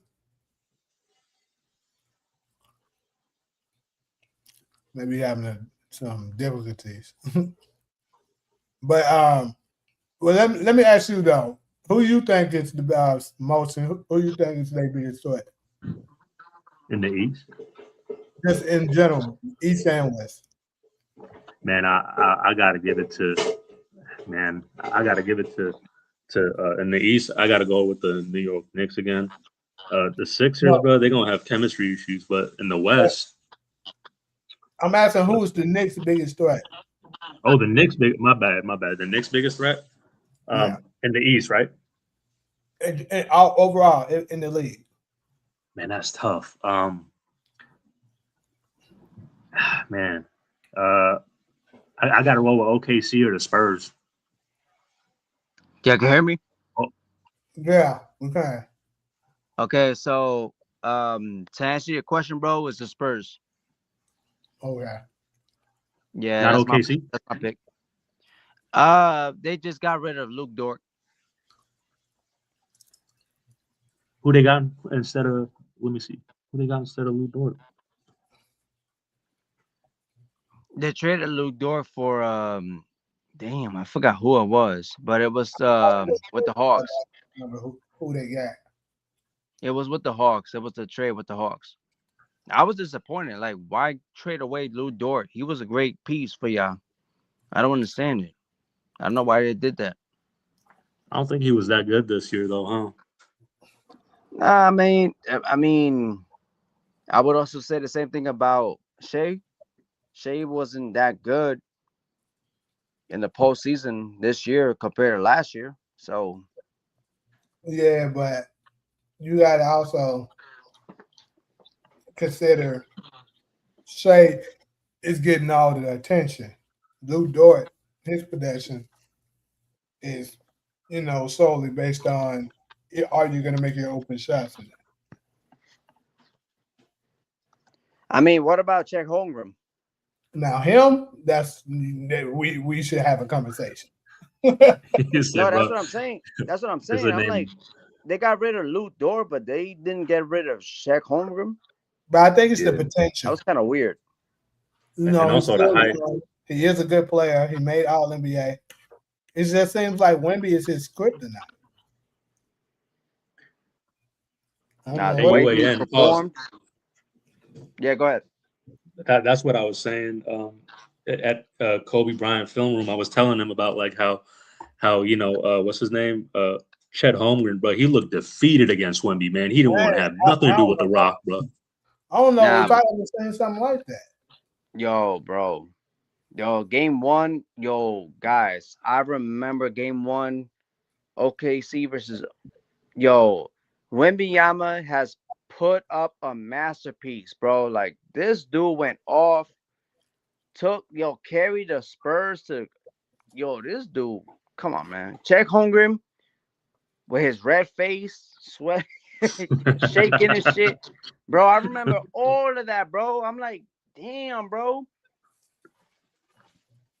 That's what I'm saying. I'm like, yo, this guy Hey, underperforming the entire series, bro, out of that game. hey, hey, But it's had like, Mookie ass mad as hell. what was that? Mookie, rated R sport. Yeah. Oh, Mookie. That nigga mad as fuck. Yeah. Oh, But Mookie's hey, a ain't that the fucking game? dude, bro. Hey, pause. Ain't that the game? UAN. Wasn't that the game that Wemby hit that Steph Curry jump shot? Game Yep, Yes, one, yep, same. yes, bro. That was so clean, bro. yes. It was the same one, bro. It was the same one. Same. Wembanyama, yo, bro, that was also the game where Wembanyama did that pose where he had both his hands on his waist and the Spurs fans on the side. That's the same game, bro. The same pose, bro. That's crazy as hell. Yeah. Yo, Um, he's a legend, bro. He's a legend after that game, bro. I know he lost in 5 games against the Knicks, but Wembanyama, he's coming. He's coming, bro. Yeah, sure. he a problem, bro. He gonna be He's a coming, Look, problem. bro. I'm going to say this. Now, you probably going to disagree, but I'm Yeah. going to say this. Um, I think Oklahoma City would have beaten the Knicks. No, nah. No, Wait, why you say that? no, I do. no. Because they matched up better with them. Come on, bro. Oh, you Yo, you mean ain't. size and small guard wise? Yeah, and they had very elite perimeter defense. Look, You I'm ain't- gonna tell you this, you bro. ain't you ain't finna put no Chet Holmgren on no cat, bro. Cat would body Chet Holmgren horribly. Like I said, I just think Jalen Brunson wouldn't have feast on OKC the way he did New York. I mean San Okay, Antonio. okay. So, yo, UAN. Come on, bro. You're making me do this right now, bro. Come on, bro. Don't make me do this. Make it do what? Yo, bro, listen, bro. The fact that Jalen Brunson actually had better attacks, counter attacks on Wembanyama, he wasn't even afraid to attack the basket. But you had the MVP, reigning MVP, that was afraid to attack the basket because another guy that was 7 for 4 or whatever, not have you, that was waiting for him to attack the basket. This guy's shorter than Shea, and he still was attacking the basket. They weren't even afraid of them niggas. So why would you still make me believe that Thunder would have been the Knicks? Because Shea being afraid to attack the basket the first couple of games has nothing to do with facing New York because New York doesn't have that low post defense like the Spurs did. So that doesn't matter. He wouldn't have did that against the Knicks. They don't have Wemby. You're also gonna remember that it wasn't just the Knicks against the Spurs. What do you mean?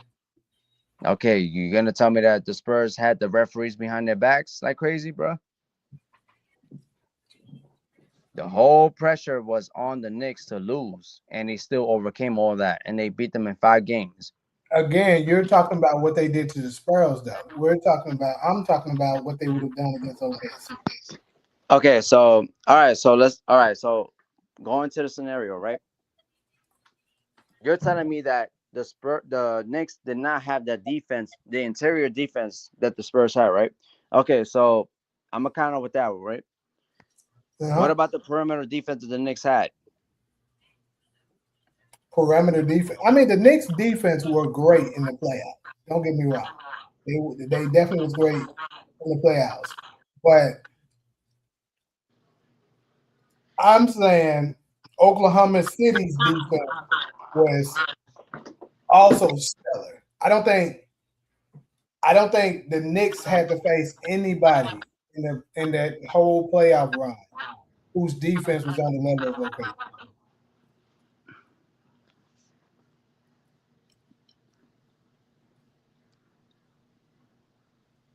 I mean, these hypotheticals could be proven if it was to be true. But for me, to base it off of hypotheticals, the best way is like to to use hypotheticals. The best way is to base it off of the reality of how teams or players have performed and the habits that they had. So basically, you're basically talking about defense, right?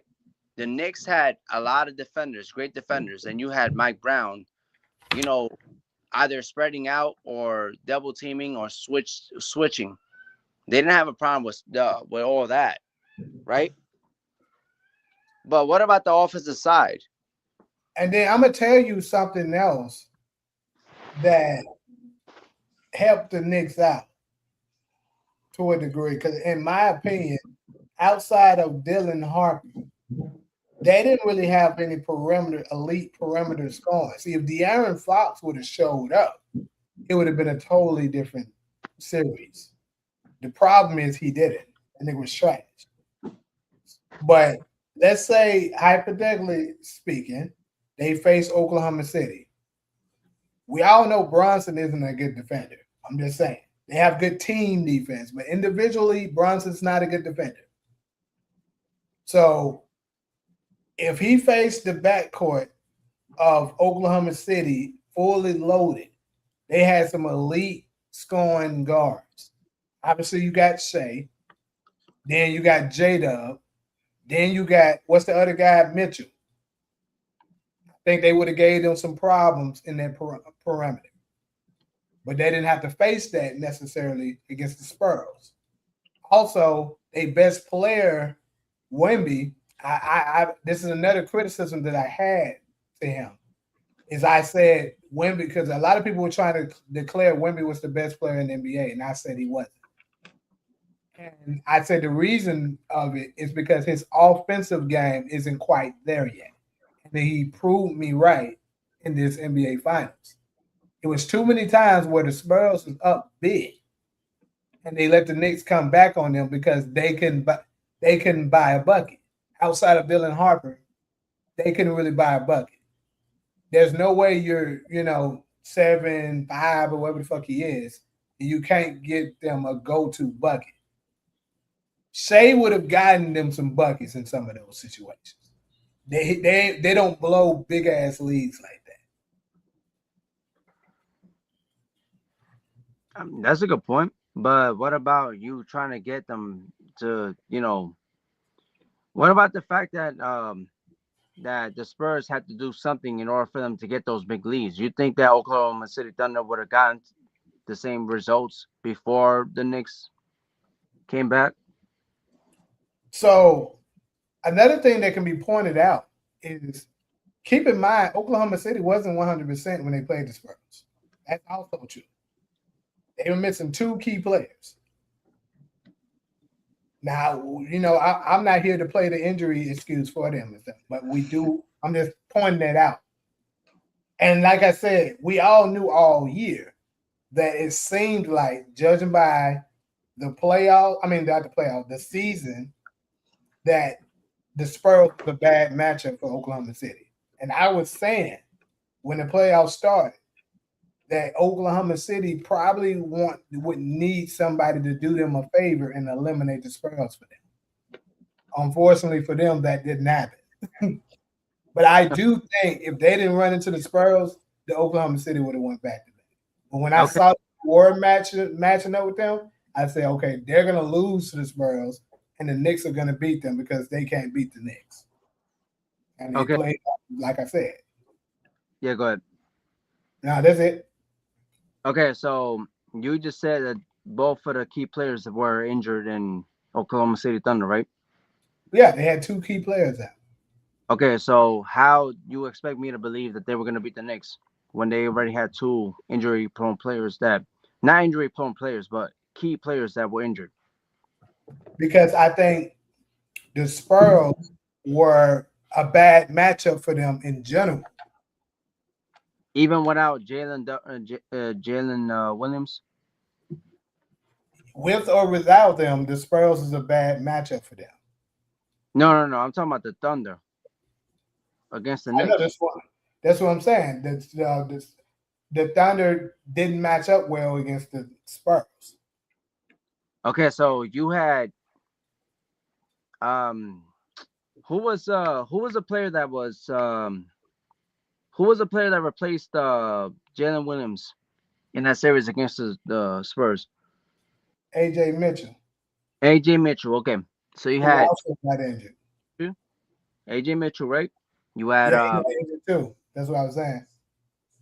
nah. He did. No, AJ Mitchell got injured, and then the other kid came in for him. What was his name? nah. But the problem is that you're like Mike Brown in a sense. What you gotta say is what I'm gonna say is this, right? Mike Brown knew how to actually adjust it to a lot of schemes that has been thrown to the Knicks. He's done it with both teams that they swept, the 76ers and the Cavaliers. That they had to adjust against those teams, and that's how they ended up sweeping them. Now, this is the same Spurs team that lost to the Knicks. Now, yeah, lost to the Knicks in 5 games, but this same Spurs team dethroned the Thunder in 7 games. You know what I mean? Uh-huh. So there's been multiple chances for the Knicks to actually counterattack all the adjustments that the Thunder could have thrown at the Knicks. So it's not even just about the matchups and what weaknesses that the Knicks had against this team. At the end of the day, you had a great coach in Mike Brown that could have adjusted to all that. I think Mike Brown was a good did really good coaching, but at the same time, look at what the Knicks faced in the East. First round, they faced the Atlanta Hawks, who gave them the most competition, surprisingly. Right? What was giving them the trouble? Think about it. Elite perimeter play. CJ McCollum was giving them a lot of help. Now, granted, they did adapt and then go ahead and finish the series. Then the next round they faced Philly. They just dismantled Philly. I'm just going Philly with shit. Then they went on to face the Cavaliers. But here's the thing: they kept exploiting the weak defenders pretty much in each series that they had. They did that with Jalen Brunson. Ran high screen pick and roll, and Jalen Brunson went to work. Obviously, iconically almost at this point, he dominated James Harden. Now, what I'm saying is Oklahoma City's elite defensive perimeter defense, they're not doing that to them. I think Jalen Brunson still, because he's great, would have played fairly well, but I don't think he's putting up 40, damn near 50 on them. I just don't think he's doing it. And like I said, matchups matter. Matchups matter a lot when it comes to things. Like I tell people, go back to the 2020. This is the last time I can think of this time where this happened. No, actually 2022. Let me go back to 2022 first. The Golden State Warriors won the championship that year. Now, the person that was picked to come out of the West was the Phoenix Suns, my team. But we ended up losing to the Mavericks. Even Steve Kerr said he thanked the Mavericks for eliminating the Suns for them because they knew they didn't match up well against the Suns. We would have beaten Golden State. But it played out well for them because the Mavericks eliminated it. The same thing happened in 2020, the bubble championship. Sure, the Nuggets eliminated the Clippers for them. And the Lakers fans, well, aka not Lakers fans necessarily, LeBron fans, like to say, y'all did all that for the Clippers. They couldn't even beat the Nuggets. How you think they're gonna beat us? It's not the same. They match up better against the Lakers than they did the Nuggets. They would have beaten the Lakers. So matchups matter. It's all I'm saying. And Oklahoma City didn't match up well with the Spurs. However, they did match up well against the Knicks. Okay, so there's been multiple occasions where matches have been against the Knicks, the odds against the Knicks, right? Like you saw multiple times where Philly fans and other basketball fans talking about how, who's gonna stop Tyrese Maxey in this series? Like who's gonna be the one to step up against Tyrese Maxey? There's too many talented players on the starting five. Must say. But what was that? I was saying he was very disappointing, Maxey. No, I mean he was disappointing, but is it because of his underperforming as an individual player, like a meltdown like LeBron in 2011, or is it because the No, it Knicks wasn't. It was good. It running was good great defense by the Knicks. I'll give you credit for that. like Nah, they collapsed in on Maxey. They just knew that was the only guy on the team that was a real threat, right? and they just mitigated Embiid. Playing for him. Yeah. okay, there's a reason why, like, yo, bro, yo, UAN. There's a reason why I wanted the Knicks and the Oklahoma City Thunder in the finals last year, bro, because I never wanted to have these hypotheticals like that, bro. At the end of the day, the way the Knicks have finished the playoff run, it was in the most dominant fashion I've ever seen in NBA history, bro. And I've seen that, and I've been watching basketball since 2000. No, actually, I'm lying. 1998, when Michael Jordan's last game with the Chicago Bulls. Yo, I have never seen something like that, bro. And it's all about how Mike Brown has utilized his bench in the regular season, how he he prepared them. Like he did not prepare them to a lot of people the way that a lot of people thought that would be the best way that a coach could have done it, but it all played out on the wrong time. Yes, the wrong time, because it was in the playoffs when we were down 2-1 against the Atlanta Hawks, but we figured it out. And the fact that Karl Anthony Towns was set as a Sabonis, right? He was used as a Sabonis, you know, on top of the key, spread the floor, pass the ball. Like all that clicked on to the Knicks chemistry. And that's where you saw the Knicks players playing at a high level. Like this is not the same team that the Oklahoma City Thunder played against in the regular season. And on the regular season, if y'all remember, Oklahoma City and New York Knicks, those were close games. Those were not blowout games. Those are very close games, right? And they had perimeter defense, interior defense as well. And they still were giving Oklahoma City Thunder a run for their money. So it's like I said, man, it's all about, like, for me, the best argument that I will have for y'all is adjustments. Mike Brown has done an adjustment for the New York Knicks in game 4, and it carry on all the way to the NBA finals. I doubt that the Oklahoma City Thunder was going to face the same team in the finals if they were to make it. That's all I'm going to say about that. But when it comes to hypotheticals, I want to see that next year, bro. I want to see Knicks versus Oklahoma City Thunder, in the regular season, just for y'all to see the difference between the Knicks of the regular season of next year and the regular season of last year. You know? Yeah. Pause. Yeah. I want to ask, um, how well do you think that y'all would have done if y'all had faced if y'all had faced Detroit this year in the playoffs, because in the regular season, man, they had your number. I ain't gonna lie. Yep, they did.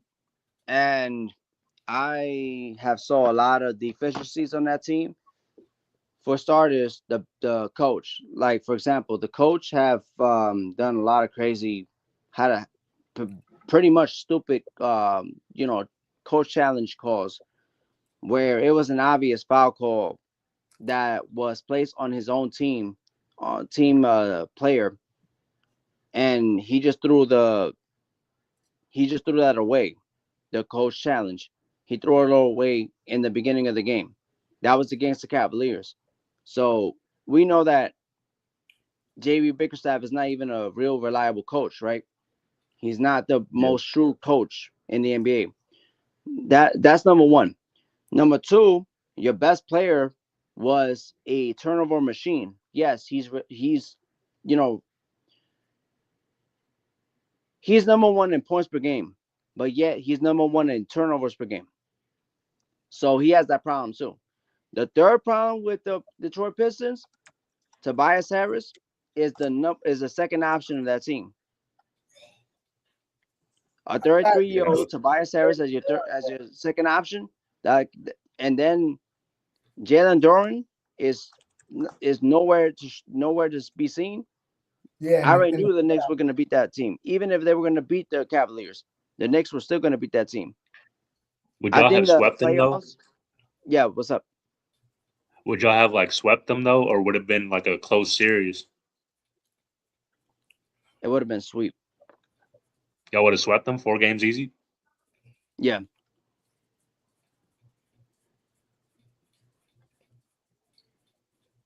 I mean, they had pieces. I ain't gonna lie, they had like I remember watching Knicks and Detroit games, man. I mean, I know regular season is different than playoffs, but I mean, they had pieces, man. That they gave y'all trouble, man. yeah, they did. They were very physical, but at the same time, it's like I said, man. Jalen Duran on the regular season was not the same as the playoffs. I don't know what happened with Jalen Duran, bro. I Yeah, don't bro, know he what went happened with Jalen MIA, bro. Duran. Yo, I was expecting said, I Detroit to don't know how go true it to either. is.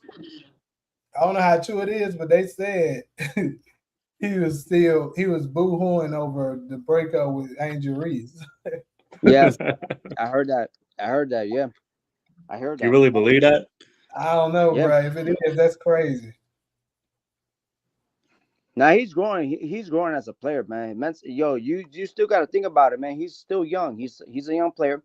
I think Detroit should actually keep him. Work something out with him because he's a young player. He's still young minded. Bring a veteran player onto the team, bro, and have that veteran player guide him, and that Pause. Detroit will have a bright future. You know, Pause. He asking for 40 million though, bro. That's the one thing I can't that wrap my mind around, bro. He asking for 40 million. Hold on, who asked him for 40 million? Duran. Duran, bro. Yeah, he done went and lost his mind. No, after that playoffs run, his performance, nah, bro. If I'm front office, I'll be like, nah, man, Yeah, he I gonna have to can't go do it, back to bro. the You drawing got to board. prove it. You got to prove it, bro. Can't do it.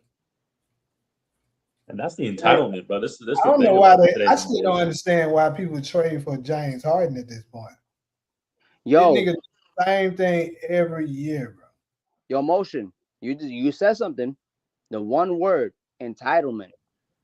Yeah. Entitlement is a huge problem in the NBA today, bro. It really is. 40 mil and he played like trash. That's the one thing that I don't get it, bro. I don't understand how you could justify, like, the garbage, man, that you just had in the playoffs, the performance wise, and you asking for 40 mil. I just don't understand that. Yeah. Yo, bro, Jalen Brunson took a pay cut and it paid off. Yep. If Doran is a smart young man, he will do the same thing, bro. That's all I gotta say. Hey, pause. How angry would you be if LeBron had joined the Knicks? Oh my goodness, bro. God, bro. Shit. Just imagine, Bro. bro. He just hopping through. He's like, the first moves I want made. I want Brunson off this team because I need the ball in my hands. I want Cat to be off this team. Nah, he can stay. You know, he gonna be my spot up shooter. Well, Can I you about to say, imagine, bro? he'll like Cat because he's a shooter. Yeah. Yo, I would disown the Knicks. I'd be Now like, you know how nah, I I'm feel. not gonna follow this team at all, bro. I'm not doing it. Can't do it, bro. If that was to happen, and I was afraid that was gonna happen, but thank God the Knicks had, willpower to say nope. I never Not thought my that he team, was bro. going to that. I was like, bro, the Knicks ain't stupid like that. Bro, y'all should have seen the comments section, man. Y'all would have thought I was banished off my Sixers, bro. The way that they came at me, Why? man. I You was sure telling them how. over LeBron fans? What was that? But that sound. I say, you sure these wasn't converted LeBron fans? But that sound like they were. I don't know, bro. Some people was talking about how our roster, how he would fit our roster, how they actually wanted him here. He would have been like the missing piece, bro. I'm telling y'all, bro. I didn't lose so much brain cells trying to describe to these morons, bro, like how this guy was gonna be a cancer to this team. I don't even know how LeBron James and Jaylen Brown can be on the same team. They can't. You know what I mean? Yep. Not even just that. How can LeBron play with Tyrese Maxey? That's another thing. Yo, it's like I said earlier. I told UAN, like, bro, Jaylen Brown already called out Joel Embiid for flopping. Now they signed another guy who be flopping all the time. Now he has two teammates that be flopping.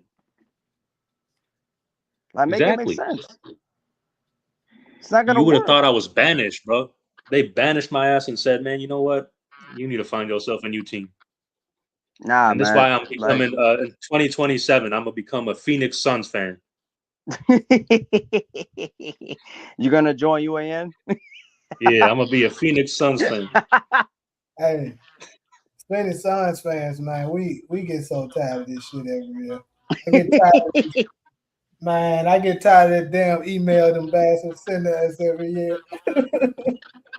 Thank you for rallying with us. Your Phoenix Suns was eliminated. I know, motherfuckers. I know I was there. Bro, hey, I ain't gonna lie. Bro, I was like, you know what, man? I might be a Knicks fan because just this year I went to New York for the first time in my life, bro. Like I had never gone there because I thought those people was crazy. I ain't But never I finally went there. either, but it's never been because of reason today. I just never went. I don't know why. Nah, I'm it's the telling you, young. bro. Nah, but New York, bro, is motion. beautiful, bro. Like I went there and I had a slice of pizza and I said, now I know why these people love this place. I had a Nah, slice of but cheese pizza, motion. man. I said, bro, this shit is good. Nah, but motion. Yo, when you saw, it's like I said earlier, when you saw those videos about these kids beating up on Spurs fans, yo, it was the young ones, bro. It was not even the old ones. Like, Bro, nah, y'all came down to Philly, bro. Y'all took over our arena. no. I've never been to Philly ever in my life. I ain't gonna hold you. I remember, Bro, you but I can't. think y'all bought up all the tickets, man. Y'all came down and just Yeah, man, y'all actually, bro, Knicks took fans are over, so bro. excited, bro. I actually remember something like I want to say it was Philadelphia, maybe. That they said they're gonna put a limit to how many outside tickets they sell because Knicks fans Yeah, are taking the motherfucker over. for real. Yeah, it's true. This is crazy. Yeah. Yeah, you're right. They That did happen. probably do got the most. It's between them and the Lakers. Got the most loyal fans for sure in the NBA. Probably the Knicks. Yeah, I remember Joel Embiid before the next series. He was asking the fans like, "Oh, don't let the Knicks fans take over the arena, man. Buy the tickets. Buy the tickets as much as possible. Buy as many tickets as much as possible." I'm like, bro, come on, bro. But it's out of anybody who's saying that too, right? Pause. That's what I'm saying. I think it's the fans, bro. Like they ain't buying no tickets, but then the Knicks fans just hop through and say, you know what, we'll just sweep these up. Yeah. They did that. The Warriors fans like that too, but I'm not talking about like the beating folks up type shit, but buying a bunch of tickets and showing up, especially during the height of when the Warriors were good. I'm motherfuckers just take over stadiums too. Hey, y'all want to know a secret, bro? So, like, I actually live in the Bay Area, bro. So, a lot of Warriors fans, like, it's not, they're not really, they ain't really Warriors fans. I'm gonna be honest with you, bro. They don't know nothing about the Warriors, bro. I'm gonna just be real. Really? That they don't know, but trust me, bro. They don't. A lot of fans that go there, like, they only hopped on when once Steph Curry and them started winning, bro. But they can't tell you anything about Monte Ellis. They can't tell you anything about what's it, Matt Barnes and all that, or the We Believe team. They don't know none of that, bro. Baron Davis on the We Nope, Believe. When he was nope. They don't know none of that. Damn, that's crazy, bro. Yeah, it's sad, bro. But trust me, it's sad out here, bro. Why is that young fans or? Nah, it's the older ones, like, and it's surprising because they just became good, like when Steph Curry and Clay and Draymond started winning, like all the Golden State fans you see now is because of that time frame. It's not really beforehand. You only had the people that that were what's it called fans beforehand from part of the We Believe team, right? They can't afford Yeah, these tickets now, bro. right. These tickets done skyrocketed. Yeah, yeah, I heard that. Yep. So a lot of these guys, out here, I'm telling you, bro, they're not like, it's only pickpockets, and you got to like really look for them, bro. Like that really know about the Warriors.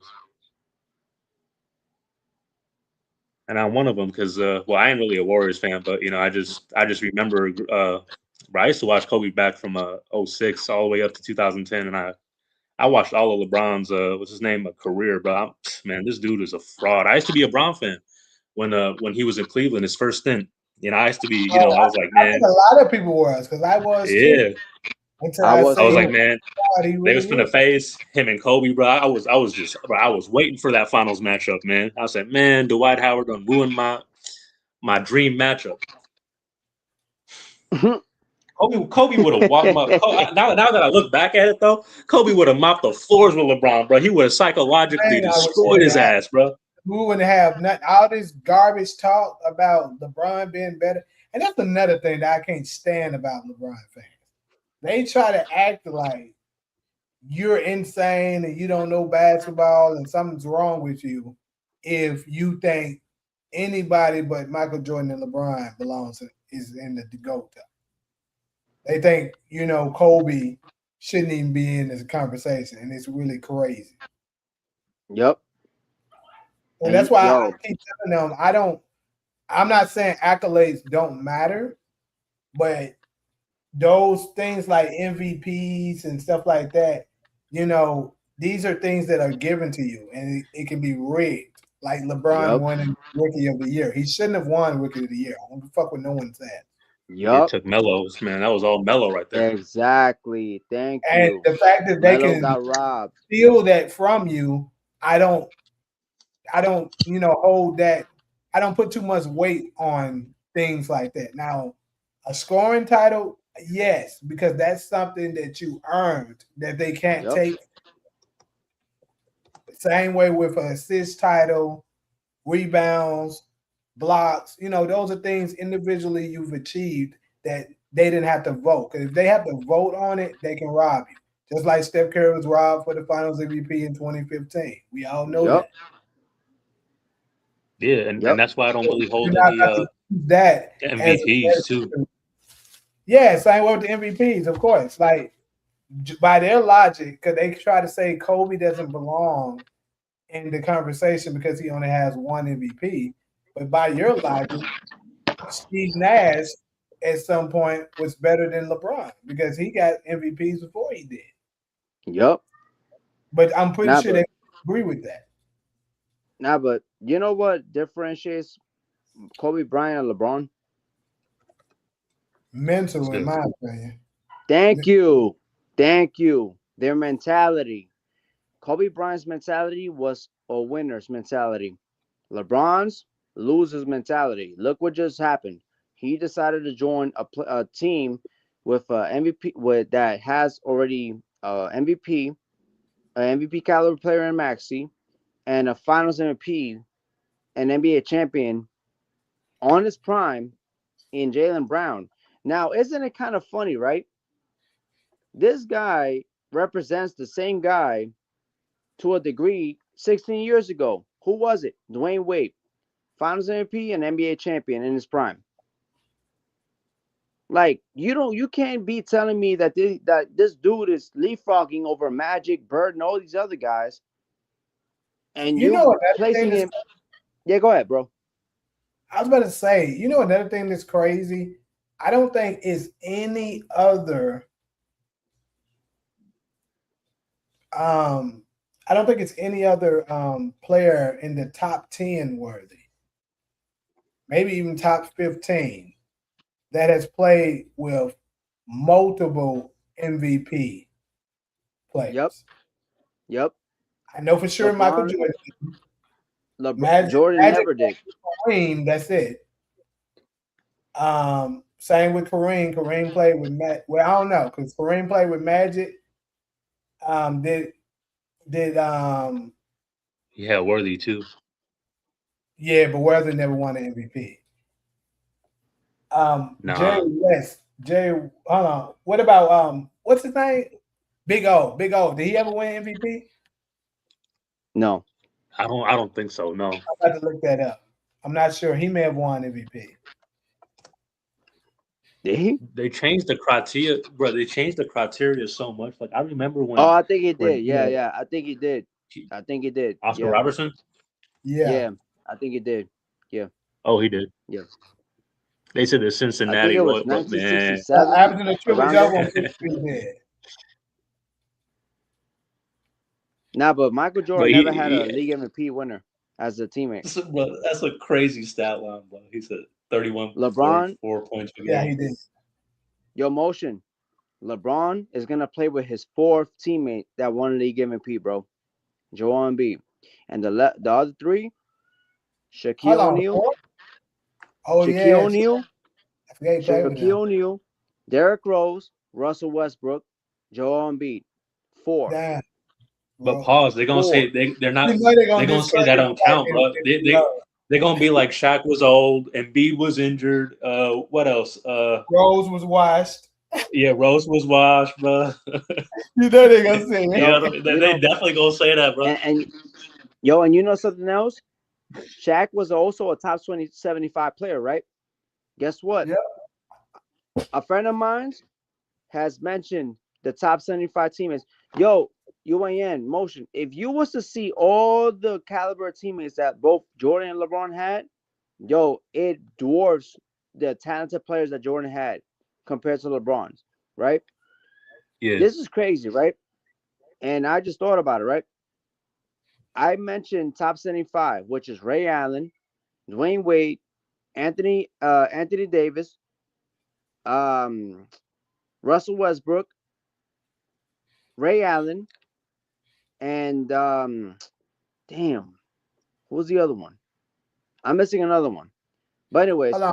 What do you Jordan name? had four. Jordan had four, right? He had Robert Parrish, George Gervin, Scottie Pippen, and Ray and Dennis Rodman, right? So when a yeah. LeBron fan come and tell me, well, you cannot mention Shaquille O'Neal because he was washed in 2010, I always ask him this. So you're gonna tell me that 2010 Shaquille O'Neal was not better than 1997 Robert Parrish because Michael Jordan played with Robert Parrish when he was 43 years old, and he still is a label top 75 teammate that Jordan had. Right. Also, I would say Shaq in 2010 was better than you probably can argue he was better than Rodman too. Yeah, Certainly from an offense because Rodman was 37 years old when he won that last championship with him. And yeah, that's the He same was age. definitely better than Gervin too. That's the same age as yes, Melo was when they said Melo was old when they tried to discredit him for not making the playoffs in 2022. Yo, let me tell There's you a lot something, of bro. contradictions that they do.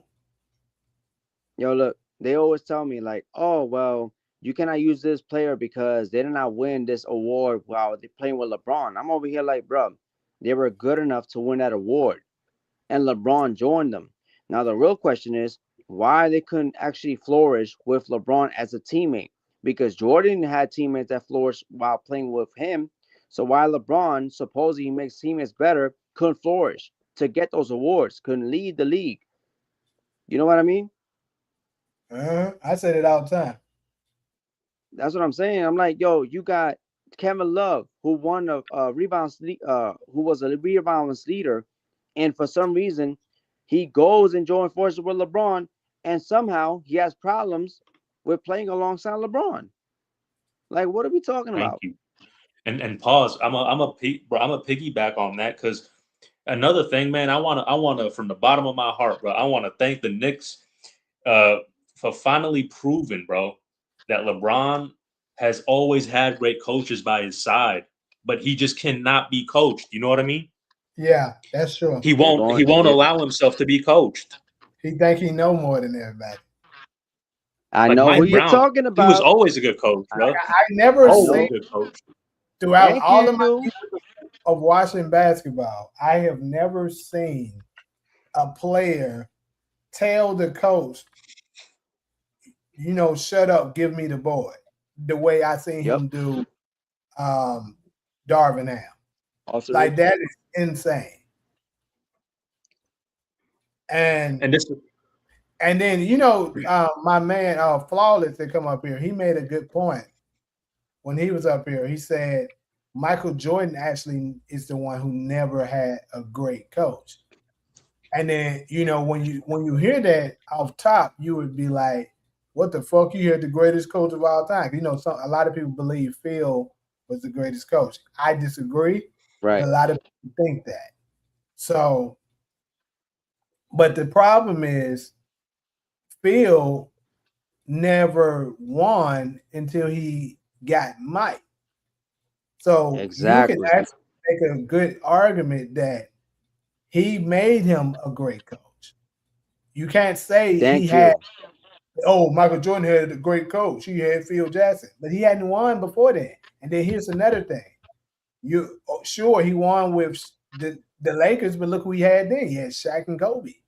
So he had he had four of the top 50 greatest players of all time, and I would say three of the top 10.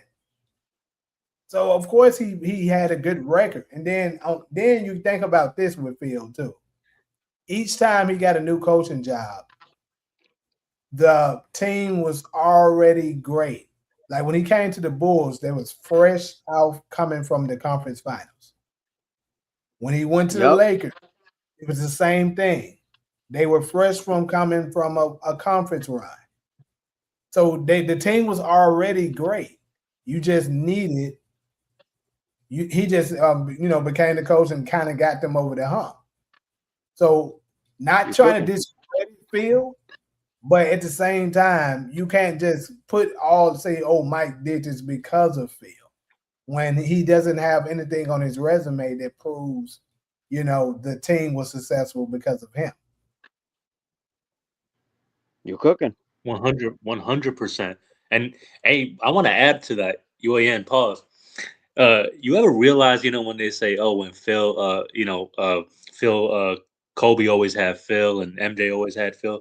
When Phil went to go to LA, ain't it kind of funny how that was the same season that Kobe came into his own? They never want to talk about that.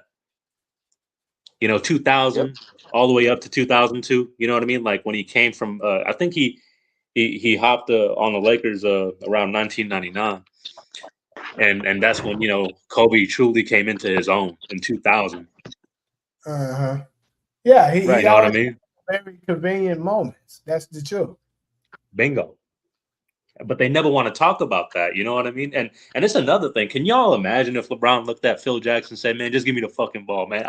I would be laughing my ass off, bro. Right, Can right. you imagine, bro? He gonna look at him, man. Stick to the triangle. Get out my face, man. Bro, put your ass on the bench.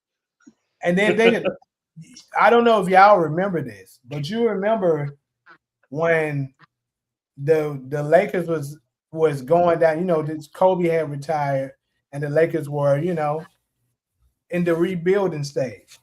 They were talking about bringing Phil back to the organization, right?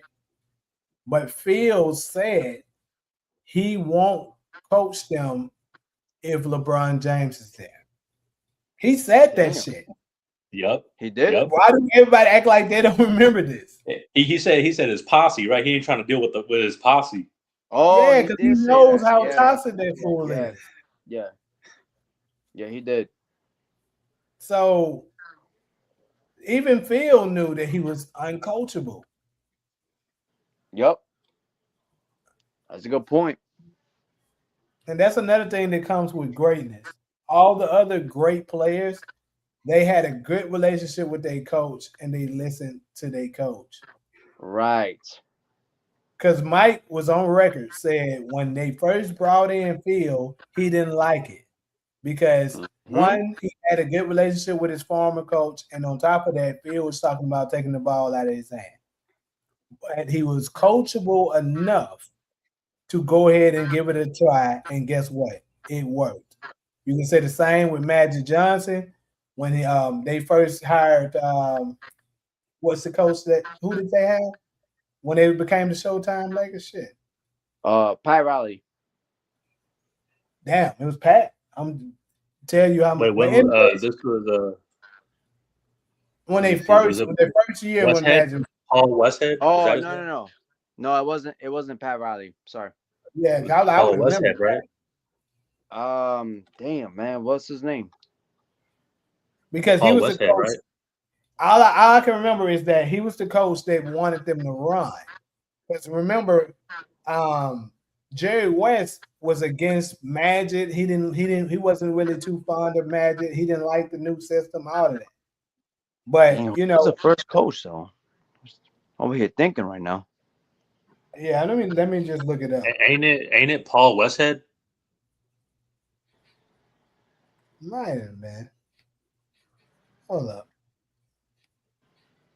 I know Pat I Riley think took it's over him. later on. Damn, man, that name slipped out off my mind. Yeah, so I think it was Paul Westhead and Jack McKinney. Wait, so how many years? It was that first year, not the night Magic's rookie year. I think the 79 year, 79, 80, 80 year.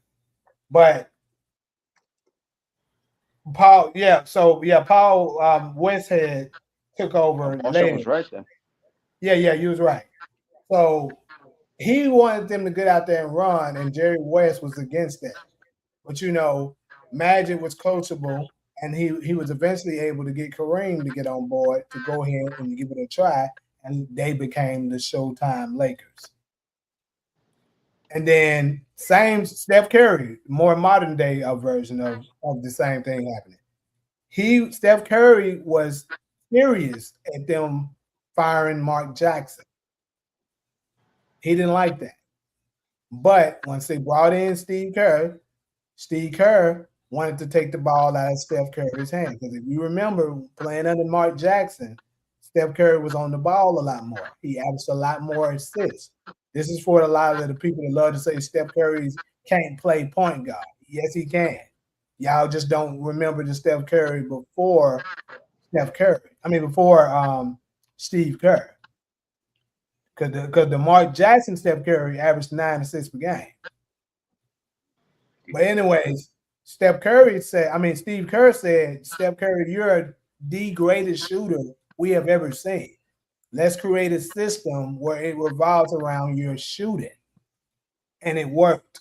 Steph Curry was coachable enough to give it a try. And it worked.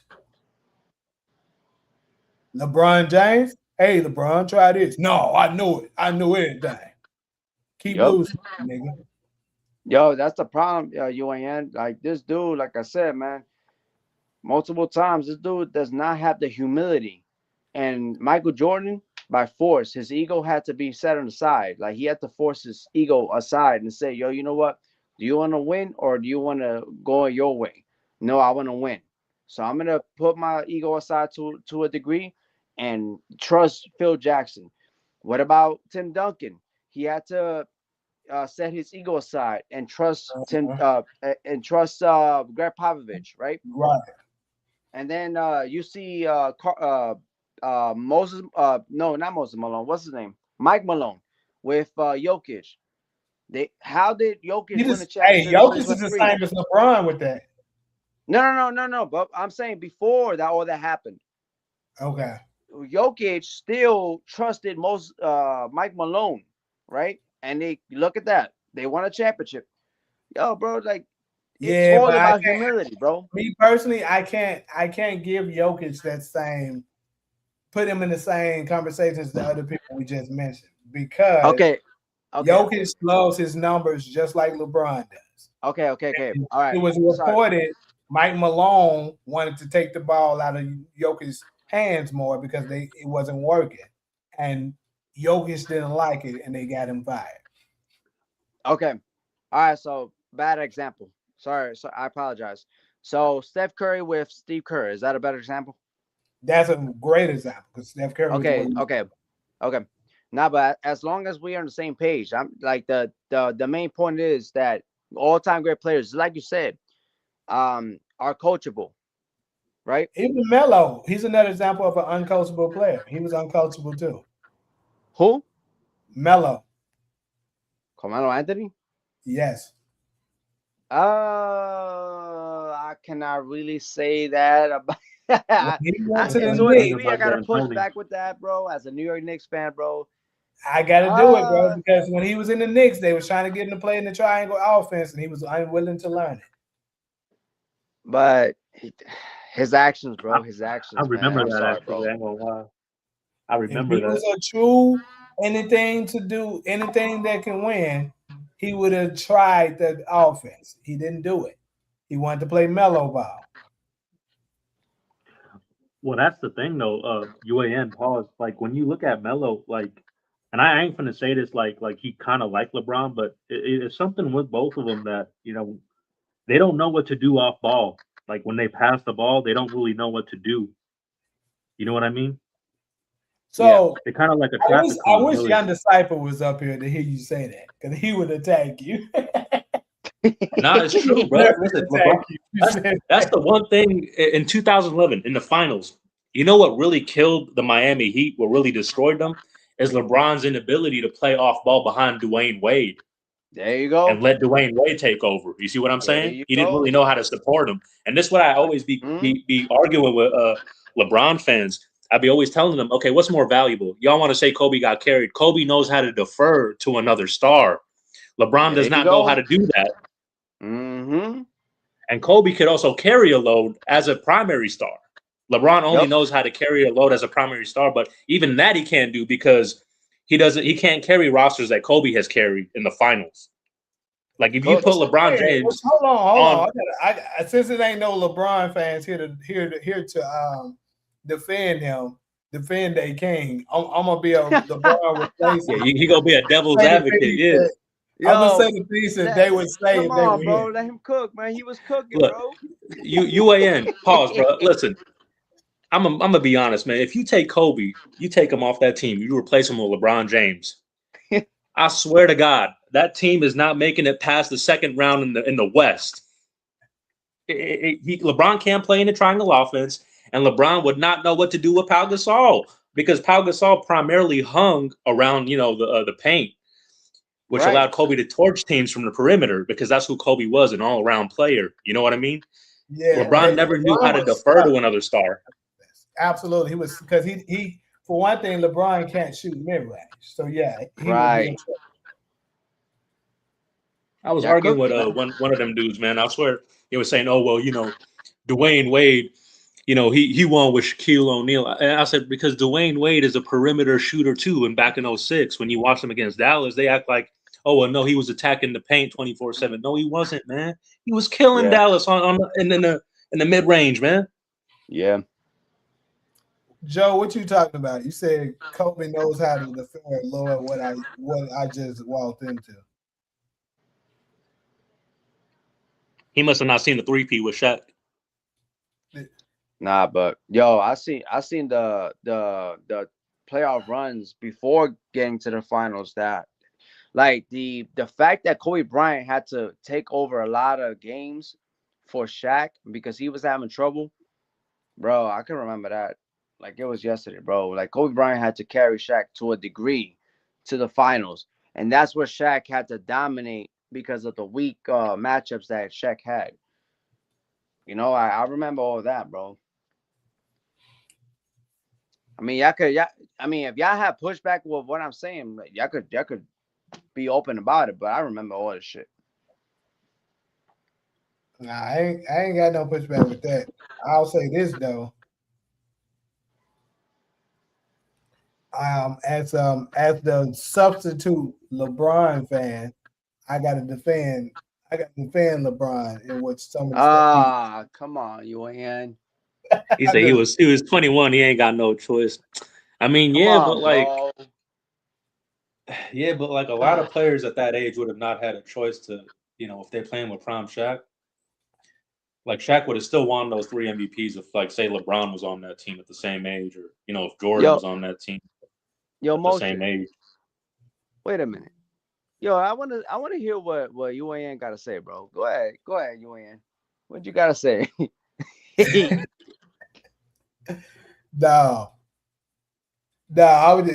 honestly, I was so full of shit. I don't forget what he was saying that I was gonna push back again. Nah, bro, I ain't gonna lie. It'd be hard to defend LeBron, bro. About LeBron again, so I can defend him. You know what? I'm gonna defend LeBron. LeBron, I talk to LeBron fans so much, bro, that I know exactly what they're gonna say when they try to defend him. LeBron have weak supporting cast in 2010. What up? I mean, he did. Look at what Tim Duncan said. This is LeBron fan. Tim Duncan said that we had to put the whole team on to stop one man.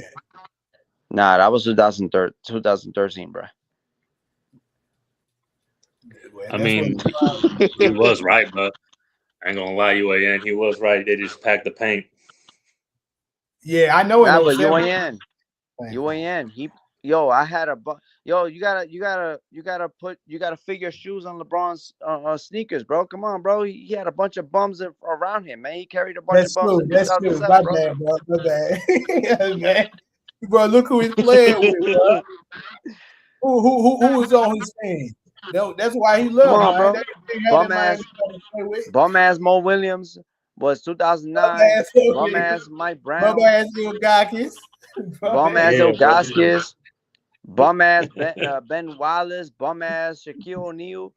Yo, you can't do shit with that, bro. Like, yo, you gotta be understandable, bro. He the GOAT. Pause. UAN. They gonna have y'all try to believe that Pau Gasol should have won the Finals MVP in 2010. Yo, Paul Gasol was the greatest. Yo, Paul Gasol was the greatest power forward in 2009, man. Stop hating. They gonna say, man, he let in win shares, bro. Y'all hate. Yeah, he let a defensive win shares, bro. What you talking about?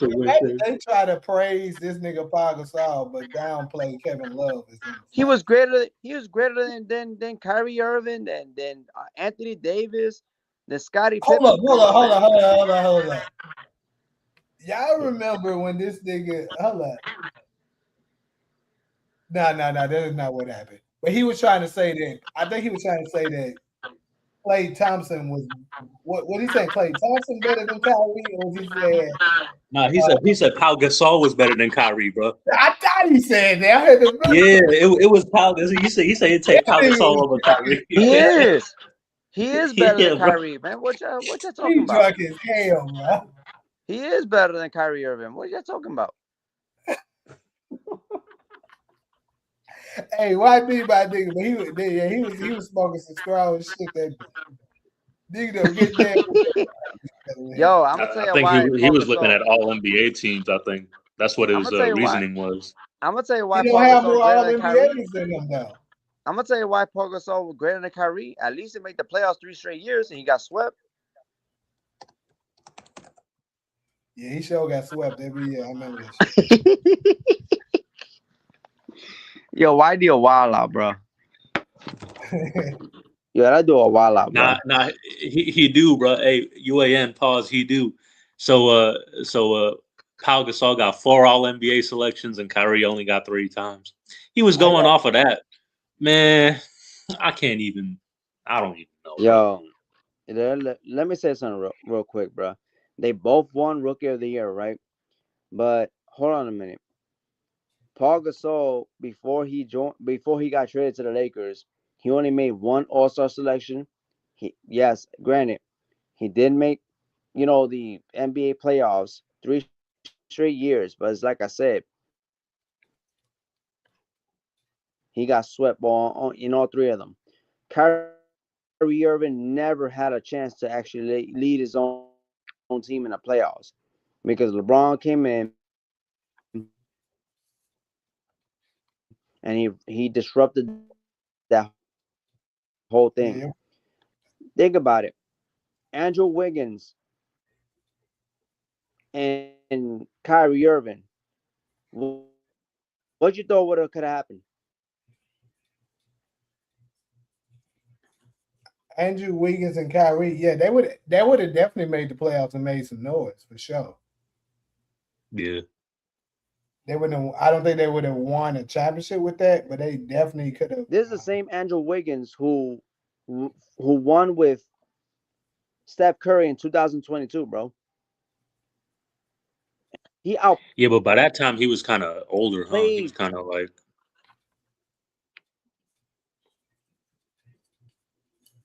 and the same player I'm talking about outplayed Steph Curry. when was this? 2016. Now about UAN. Here's the crazy part. This is the same player who outplayed.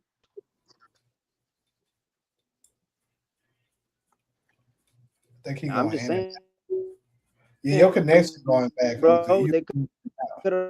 They could have been a dynamic duo, and they could have done something. You never know. Pause, bro. Your connection on some LeBron James mid-range percentage. And I think that the Cavaliers could have actually traded Kevin Love and Andrew Wiggins, and there could have been a Andrew Wiggins. Wait, pause. Or What game did he outplay Steph? He just fell off. I think his connection went out. But he's talking about in the 2016 finals. He did outplay Wait, Steph. wait. Wiggins outplayed. I Yeah, thought he yeah. said Wiggins. No. I think he was talking about Kyrie. There's never been a time Wiggins outplayed Steph Curry. Well, no, that's what I was saying. Oh, he talked. Okay, Kyrie. Yes, Kyrie outplayed Steph in 2016. And Yeah, 17. and 2017 too. I think he had 29 in 2017. Let me put it like this for 17 because he averaged more points and shot a better percentage than Steph. But Steph Right. averaged more assists and rebounds. You can also argue he deferred to KD in 2017 too, so that kind of like he had to share the ball more on the offensive end. Steph was also getting Steph was getting doubled, and Kyrie wasn't. That's another thing. Like if Wait, you Steph? pay Yeah, attention that's to true, huh? that, I ain't gonna lie. Steph was getting double. He was getting double, and Kevin Durant wasn't getting double. That's what Kevin Durant fans don't want to talk about that. I, But re- that's I the truth. remember that, man. That's what allowed KD to feast. Right. But that's the thing, though. Like, wait, he said, okay, Kyrie in 2016. How much does? Oh, that's right. I remember Steph having a horrible 2016 Finals run. But Steph was getting hacked in that whole series, bro. That whole series was They, kind of they were cheating, kind bro. of I fishy, bro. promise you they Yeah, were they cheating. was cheating, bro. They were definitely cheating. He, yo, Because yeah, think you about ain't this seen. too. Steph Curry fouled out in Game 6. Steph Curry has never fouled out, I don't think, in a playoff game Yeah, ever. I remember that. He threw his mouthpiece, huh? That was the Yeah, but game. they were cheating. They like it's and how I know they were cheating because I remember watching this game in real time. I seen 3 calls that were not fouls and 3 calls that were fouls. And I remember his wife came out in the media and she was saying they cheated. It was rigged that they Yup, cheated. And then yup. Steve Kerr at the press conference said he's like, this is the unanimous MVP we're talking about. And I seen 3 fouls that wasn't a foul and 3 of them that, were. He's seen the exact same thing I saw. But see, they did that because if you pay attention, each time it looked like Steph Curry was starting to catch a rhythm, they called a foul. Yup. So they made sure, and I keep telling folks, getting foul calls called on you does matter because one, it makes you have to play looser on defense, and on top of that, basketball is about rhythm. If you can't build a rhythm, it's hard to overcome that. Yeah, not it impedes with a performance. It kind of like and that's the thing, man. I remember they was hacking Steph, man, just to even get wide open to get the ball in this. They did a number to make sure they won that shit. That you could tell that's who they wanted LeBron to win that shit back, and he still struggled to win. And my biggest thing that I used to always say is, bro, y'all love to brag about LeBron coming back from a 3-1 and then try to down Steph Curry for losing the 3-1. But my thing is, y'all don't never think it's like, bro, if LeBron is so great, how did he get down? That's what y'all never talk about. It's just crazy. Exactly. Well, because it don't fit the narrative. You know what I Exactly. mean? Like it just don't fit the narrative with them. And that's the thing. If that whole series, if they would have called that shit down the line fair, we would not be having no discussion over who the LeBron would face of have the been league would have been. yeah, LeBron. I think if they would have let that series play out the way it should have, LeBron wouldn't even been in the top 10 conversation. At least You in really my think opinion, so? wouldn't be. No, because one of his greatest thing that they use to push him over is that win. That title that put him over the hump because nobody respects the bubble championship. So he essentially he would only have 2 championships formed with super teams, and you remove that championship, LeBron's career is not the same. He's a top. You may can argue him to be in the top 10. He's certainly not no GOAT status or none of that. He still Right. is now, but they can at least make a dumbass argument. Right. And this go back to the whole business aspect of the NBA. You see, they should have been moved on from LeBron. That's the thing. Like but they was sitting on a gold mine with Steph. He was supposed to be the next one. Yeah, exactly. But all the money and investments was already in. Their stock was already in LeBron, so they refused to acknowledge that. Joe, But you they said could have KD, hopped. you said KD clearly outplayed Steph in 2017 finals. That isn't true. He played. Oh, if you look at it from a numbers perspective, then yes, you can say that. But if you actually watch the game, that's what I'm saying. If you talk about something from a numbers perspective, I can agree with you. But if you watch the game, you see Kevin Durant was taking advantage of playing with Steph Curry. That's literally what was happening. There's a reason why every other team he has won to, because it's not like that's the only very talented teams Kevin Durant has been on. In fact, I'll make a good argument that after 2008, every team Kevin Durant has ever played with has been pretty elite. Now, maybe not 8. I say 8. After 2010, I'm gonna say 10. Every team he played on was pretty elite. You had the Russell Westbrook, James Harden, Ibaka trio in Oklahoma City. Then, of course, he went to Golden State. That goes without saying. Then he went to Brooklyn. Obviously, they had a nice big three. It didn't work out because of injuries, but still, he had it. Then he went from Brooklyn to Phoenix. He had a big four there. Then he went from Phoenix now to Houston. Now, Houston is not quite as talented as those other teams, in my opinion. But still, nonetheless, it's still a pretty good team. Now, the 2017 finals was the only time, I mean, the Golden State era is the only time Kevin Durant looked like he was virtually unstoppable. Why? Because of who was on his team.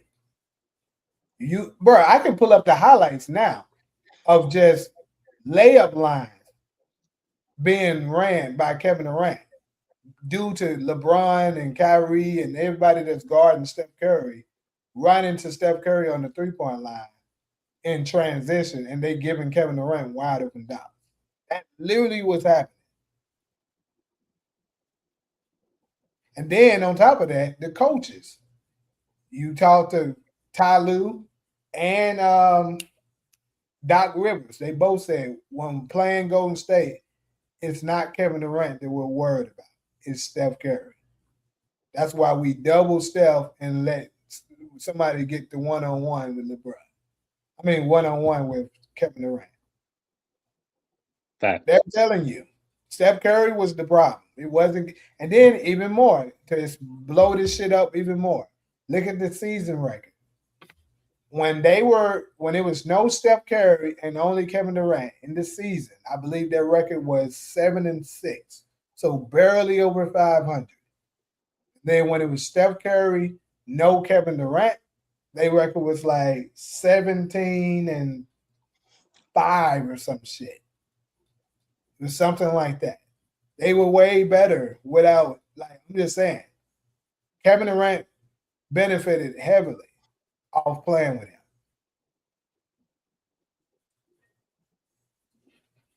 You can get on them all you want. It don't matter. I'm gonna hit you with the facts. If you say something true, I'll admit to it. I'm not delusional enough to just go to line. But the thing is I'm just stating what actually happened. Kevin Durant benefited off playing with Steph Curry. It's just the truth. Now, UAN. Yeah, what's up? I was just gonna say, it's like what you was saying earlier, right? You see, the thing was when you watch the game, there's a lot of things that go on that you don't really see in the box score. Right. You know what I mean? It's like I try to tell people in 2010 with Kobe, they'll show Kobe shooting 6 for 24, but they won't tell you that in Game 7 how Kobe was damn near triple teamed and on the perimeter and on the mid range. He had to kick out, and it's like, for example, if Kobe was being triple teamed, then he had to kick out, pass it to a perimeter player, and then that player passes it to another corner player, and they shoot a three. Technically, Kobe was the reason for that shot. You know what I mean? But it won't be an assist going towards him. These are things you don't see in the box score. Yeah. There's a lot of players that do things that doesn't show up on the scoreboard. Like, I know we jumped on Draymond earlier, but Draymond is a great player he's a good example of that. He does a lot of things that doesn't show up on the scoreboard. Like the screens that he set, the just good defense and high defensive basketball IQ to put his people in position to help defense and all kind of stuff like that he does. The down screens that he set to get Steph in the position to be able to make the shot. Obviously you're not going to get accounted for an assist for that, but it helps the team win. And sometimes just being Draymond, roughing up the offensive player that might be giving you a little trouble. Draymond, touch him up a little bit. Like, hey, calm that shit down, motherfucker. We try to win. He's an off-ball. Oh, there he is. Oh, Lord. There he is. Ain't no damn rating time, nigga. That nigga gonna blow another one. That nigga trash. But Man, he gonna make fun of me, man. He gonna rub it in. them folks ain't for the win shit, bro. But yeah, like Draymond does a lot of things that don't show up on the scoreboard. Even Steph, same thing. Like, you know, the gravity that Steph does. Like when he's running around and then, you know, the team, the defense will follow him and it ends up giving a teammate a wide open dunk or a wide open three. Steph isn't gonna get, you know, accounted for an assist for that, but he was the reason they got that point. Yeah, it's a defensive gravity that he be generating each game that allows for other players to just feast.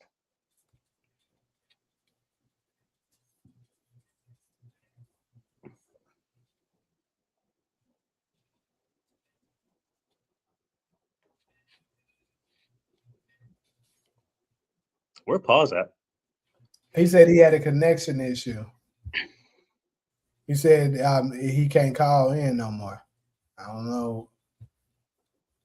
But you know, he was breaking up when he was up there.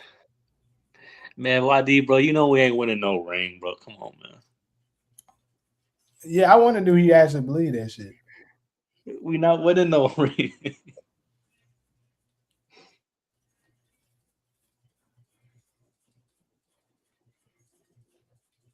But that's the thing, bro. Hey, UAN, bro. Like, do you see us like even making the Eastern Conference Finals? Bruh, they might not. That's the craziest part. And I'll go laugh so fucking hard. And look, so I'm gonna give you a couple. Oh shit, the nigga coming up.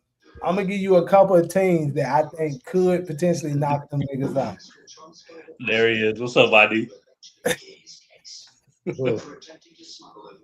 Like, I think Indiana Pacers, most of them forgot about them, and they gonna have a forgot about Dre moment this year. They can potentially be a threat. Obviously, you got the Knicks still out there. I don't think Boston. I don't know. Boston is like Boston is questionable because me personally, I still don't understand the Jaylen Brown shit. Like I said, I think the politics side of that shit did that. But Well, UAN, you know what it is? They didn't like Jaylen Brown because he was thinking for himself, and that's the thing about the NBA. I feel like it's still kind of a racist organization, bro. Like they can't have a smart guy like Jaylen Brown just yeah, saying shit. they don't like the shit he be saying. I agree with that, bro.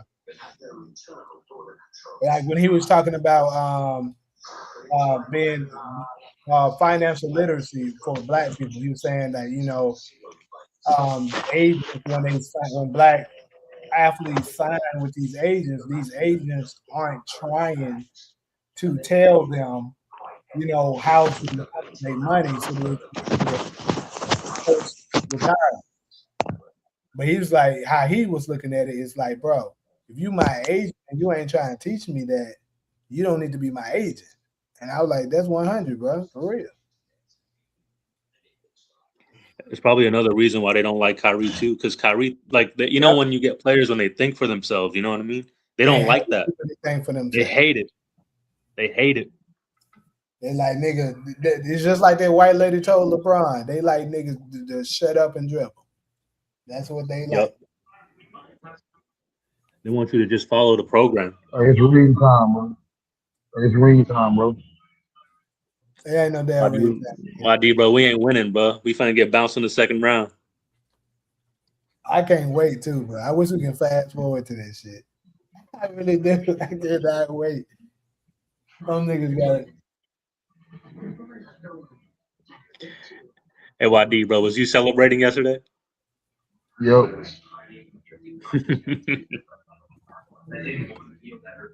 Best starting five in league history. Hey, you might be right about that. I was talking about that before you came up here, bro. They might. This is definitely the greatest team LeBron has ever had.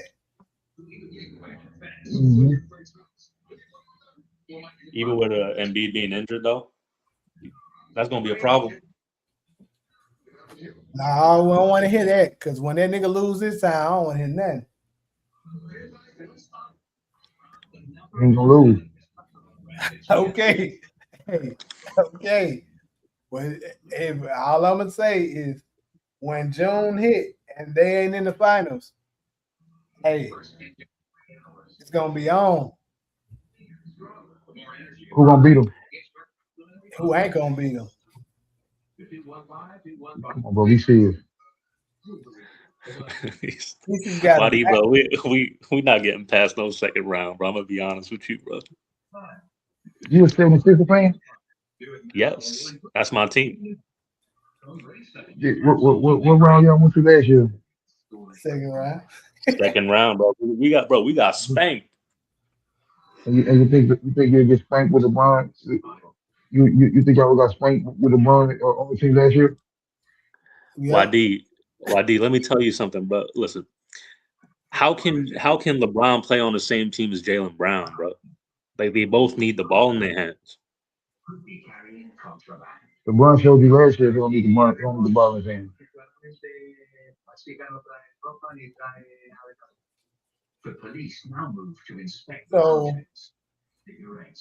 So what's gonna be their starting lineup?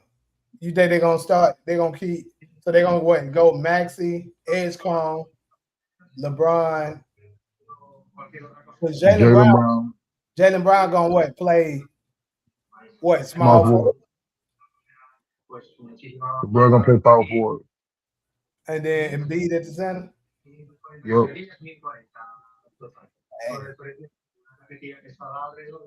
mean, Jaylen Brown's strong enough to play the small forward because he's a strong ass nigga. But Jaylen Brown gonna be a spot up shooter. he ain't no great shooter like that though. That's the crazy thing. He's a nigga that can shoot. He's not a shooter. Didn't go to state when LeBron too. No, that shit was a lie. Nah, that was Draymond. No. I don't believe it. I don't give a fuck what nobody say. Bro, they was clear room, everything for LeBron, bro. Stop it. What fuck wasn't doing shit for that nigga?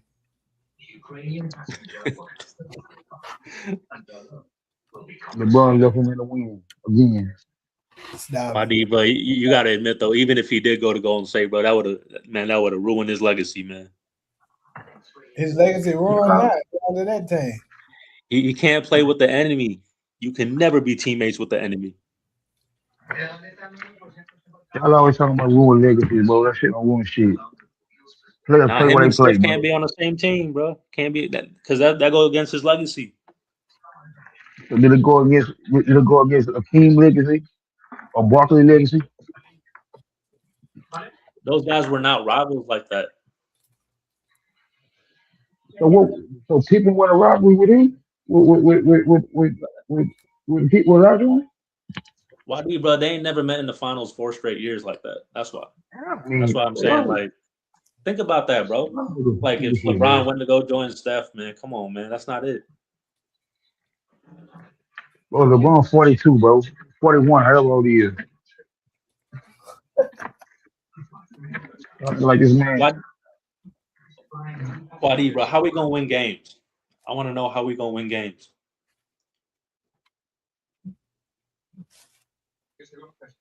Like, what's the game plan? Do we give the ball to LeBron, Maxey? Who's gonna handle the ball? What's gonna happen to them in a nutshell? This is gonna be the 76ers season in a nutshell next year. Ron gonna play 50-some games. B gonna play 40 to 50 games. And Maxey and Brown and Edgecombe gonna have to carry them throughout the season. They probably gonna end up finishing like the number 3 seed. And then playoffs hit, LeBron and Embiid gonna try to come back full strength. The chemistry gonna be out of sync, fucked up. They gonna in the conference finals probably, and LeBron and his count gonna blame Embiid. They gonna blame I swear, I can see that That's shit the whole coming a script. mile away. I can't wait till it happen too, bro. Nigga, some haters. Hey, nah, bro. We gonna get to the playoffs. You gonna see the holes in the whole offense, man. That shit gonna be crazy as fuck. Oh yeah, Nick Nurse, you on deck, my boy. You on deck. Nick Nurse Hey, from but Ohio Coach. yeah, but YD, bro, we is relying on hella star power. I ain't gonna lie, man. We just relying on star power at this point. They got a good bitch too. Who on the bench? Nah, YD, we ain't got no good bench. Come on, man. Anthony Simons, bro. He Anthony ain't Simons is nothing. nice, actually, though, in my opinion. He's still too young. He ain't got no playoff experience. He gonna be alright, bro. Then you got Andre Drummond. He's a he's a decent player. Andre He, no, Drummond need to hit the treadmill, bro. he was the Andre Knicks. Drummond hitting threes in the playoffs last year. He was the Knicks, though. No, he got traded. Drummond. Yeah. That's mine, man. Nah, but I'm gonna be serious, bro. We ain't got no bench, bro. But hey, I'm gonna say this: the Golden State. I told folks, Golden State did not have no bench in 2017 or 18, 19. They had no damn bench. But they had pieces that worked. You see the 76ers team. I agree with that. That's where it differs. They pieces actually fit. These folks pieces do not. Well, that's the thing, UAN. I've been trying to say is I don't know how you could have LeBron James and Jaylen Brown out on the court at the same time. I can't wait till they start arguing too. I can't wait. Jaylen Brown like, nigga, that's why your son charged as fuck. They gonna be fighting on the damn court. Hey, YD, did I tell you? My own fan base banished me. I gotta find a new fan base. What are you doing? I'm going to the Phoenix Suns. Hey, we got Rome, man. We got Rome. Yeah, they got a lot of room. Hey, we picked up Miles Bridges. All we need is a point guard, boy. We ready. And that's another thing, bro. They weren't even gonna tell you that LeBron James and Tyrese Maxey can't even play on the same. They can't play on the same team. What I think? LeBron can play with Luka. Yeah, but the thing about and that even that didn't work. That's the problem. That's what I'm trying to say, bro. We finna get bounced in the second round. Luka got hurt though, right? Yeah, he got hurt this year. I ain't gonna lie to you. I think Luka faked that injury. For what? I believe it. I do, bro. I think he faked that shit because if he faking injury, what type of nigga is he in? You said what kind of what? If he's faking injury, what type of nigga is he? Hey, take that up with him. But what I think happened is he looked at it as like, bro, it ain't no benefit for me coming back. Now, I think his injury was real. Don't get me. I'm not saying that the injury wasn't real. Let me kind of rephrase what I'm saying. I think he did pull his hamstring, but I think he could have came back. He just didn't because he didn't see the benefit of it. Because if he would have came back, think about that. They can't beat OKC even with him. So if he would have came back, it just would have helped the media push the narrative that Luka came back and fucked the chemistry up. That's what would have happened. And then if they did win, they still would have gave LeBron all the credit.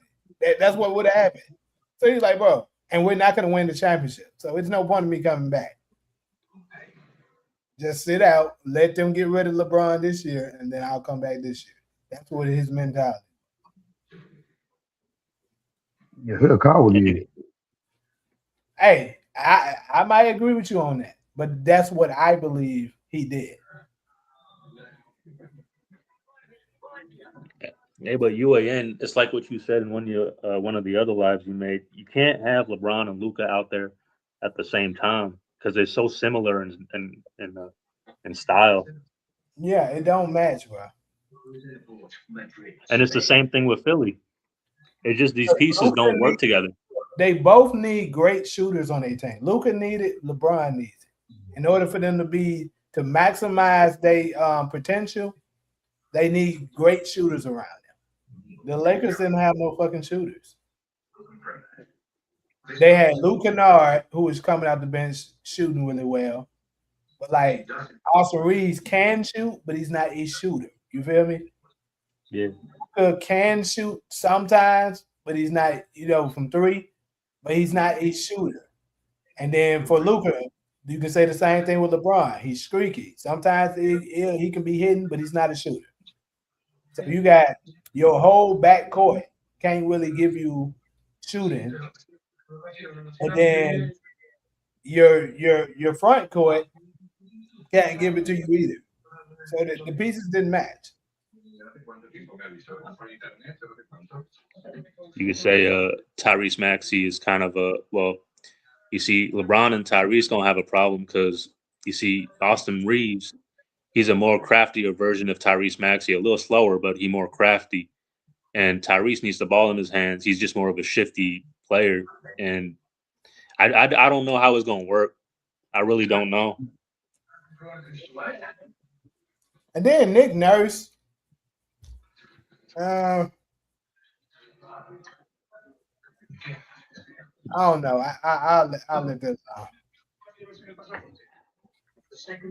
But I agree, you and I think they're gonna blame Embiid, bro. Like, he gonna be the scapegoat. He gonna be just like Anthony Davis. Yeah, them folks there. How good y'all think Washington gonna be this year?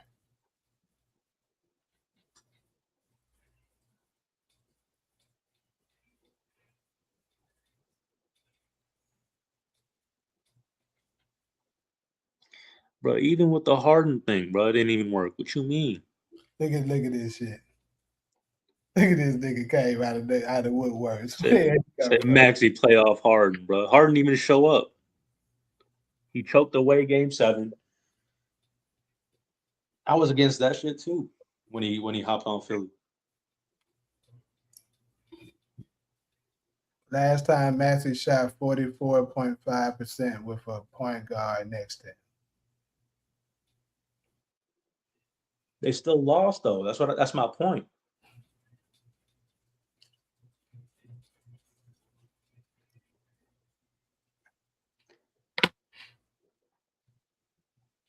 Yes.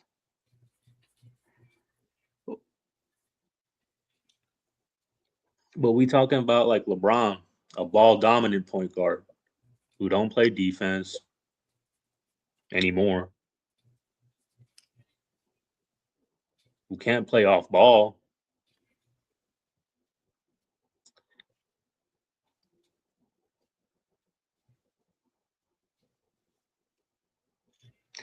But I can't say James Harden was like LeBron.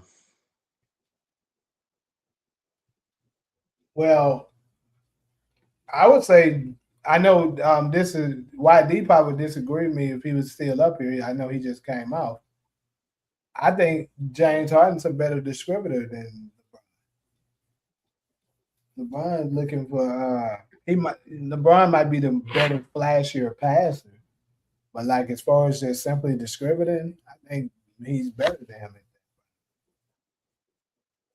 I'd take Wizards might make the play in. Now the Wizards gonna be better than the play in if Anthony Davis is healthy. I'll say that. If Anthony Davis can play at least 65 games, the Wizards will be at least the 6th, 7th seed. I'll say that. Well, I guess that 7th seed is the play in still. But it wouldn't shock me if they ended up being like a 5 seed, even a 4 seed. Other teams I think for sure, unquestionably, will be better than Washington is the Knicks, Philly.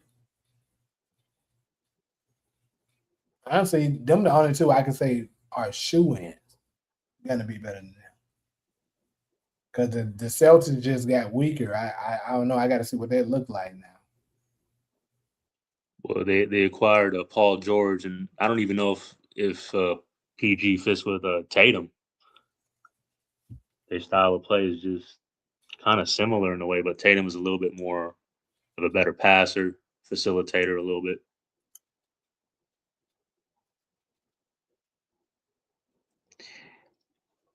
But UAN, can you see LeBron and Maxey like? Man, I don't know. Can you see those two like being successful in any shape, form, or way? Uh, it's possible. I ain't gonna say it's not. It's not possible because Maxey ain't that much different from Kyrie. So if he could make it work with Kyrie, I don't see why he wouldn't be able to make it work with um, Maxey. And I will also give LeBron this. I think LeBron is better, can play better off the ball now than he could when playing with Kyrie, in my opinion. Yeah, but at what cost when there's no defense? Now defense, that could be a problem, but we know. Let me see. Embiid is a good defender. Jalen Brown can defend. I'm not too familiar with Maxey and Edgecombe on defense. You would have to tell me more so on that because I don't pay attention that much of them. I do like Yeah, Maxey, yeah. but on the defensive end, I don't really pay that much attention to him. But and we know LeBron is not going to play defense, so that's It's where tough. it could really hurt them too. You got to practice how you play, and you know. All right, so you said Edgecombe defends hard. That's good, but they're gonna need Yeah, yeah. Edgecombe is good. I ain't gonna lie. great defenders around LeBron because you're gonna have to play pickup. It's just what it is. He's gonna be not playing defense, and you're gonna have to realize this fool ain't playing defense and make up the slack. They're gonna start to get annoyed playing with him like that. But hey, it's what it is. See, the problem is it's gonna be mixing, that youth with LeBron because Maxey and VJ, they're pretty fast paced players, and LeBron is very slow. That's another issue. That's true. That, I didn't think that's gonna about be a that. problem. But yeah, Maxey is fast as lightning. Very up tempo player. Now, I guess they'll have to tweak their system to try to make that work. LeBron lineup, for example, that's small ball. Yeah, that's true. Wait, but you ain't putting Maxey in there, huh? Yeah, because you need shooters in Dean Wade. I mean, that's not bad, but Hold on, is he how saying far the can that lineup get you? without Maxey? Yeah, that would be like for LeBron James. They could play small ball, is what he's saying. There's no way in But hell they putting Maxey on the bench if that's what he's suggesting. If I'm Maxey, I'm asking for a trade immediately. If that's what they do, immediately get me the fuck out of here. I'm not sitting riding the bench for no old ass 42-year-old nigga that's trying to ring chase. But at the same time, Maxey is a clutch client, so you know how that go. Rich Paul make that call, like, hey, so yeah, you're gonna have to ride the bench. but I'll be But mad as fuck now. that's the thing though. I don't even know if LeBron and JB is a good pairing in that lineup. Because Jalen Brown, he a shot creator. Uh, Dean Wade, I could see.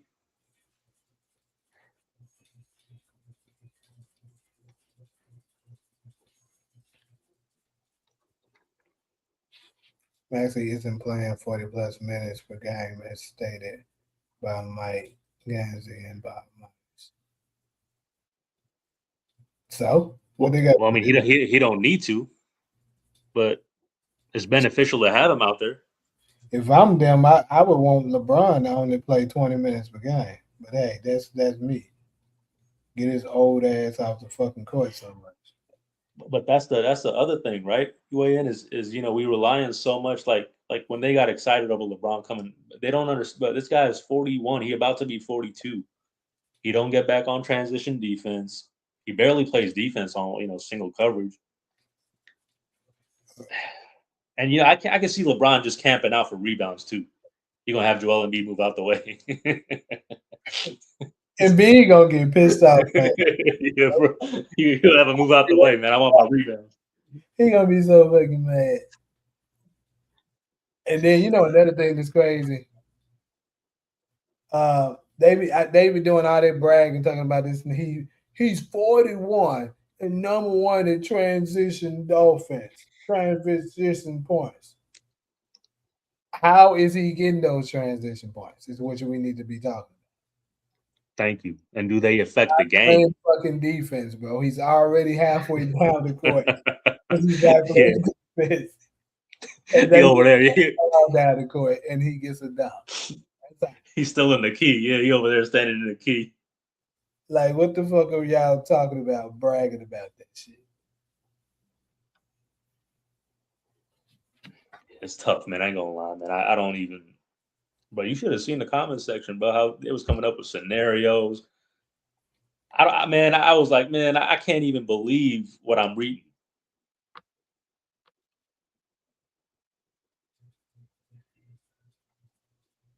And we don't even got no bench like that.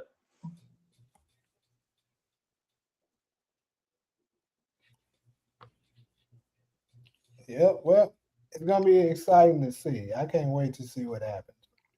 He said, "Bro, you an MJ guy, man. Come on, man."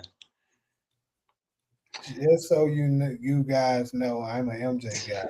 Shout out to my sister having to pause my LeBron's. I don't know. I had to talk to him more because one thing I noticed is a lot of LeBron fans been saying, "I'm not even a LeBron fan. I'm a Kobe fan or I'm a Jordan fan," but they always hit that butt. I'm like, "Nigga, you lying." Yeah. Because they think they try to give whatever it is they're saying more credibility when they say that crap.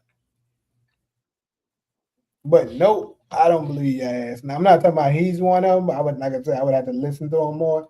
There's this dude that I know in this group that I'm in on Facebook, and this ugly ass nigga used to be like, "I'm not even a LeBron fan.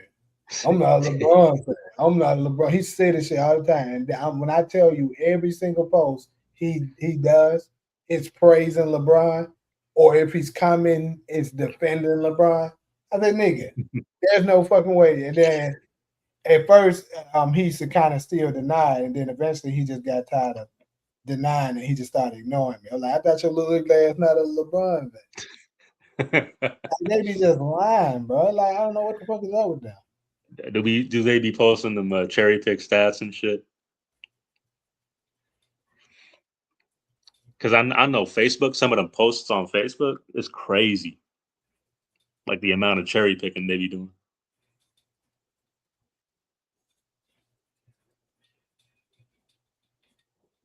Hey, beer batter. Be honest, bro. You was happy when LeBron came over.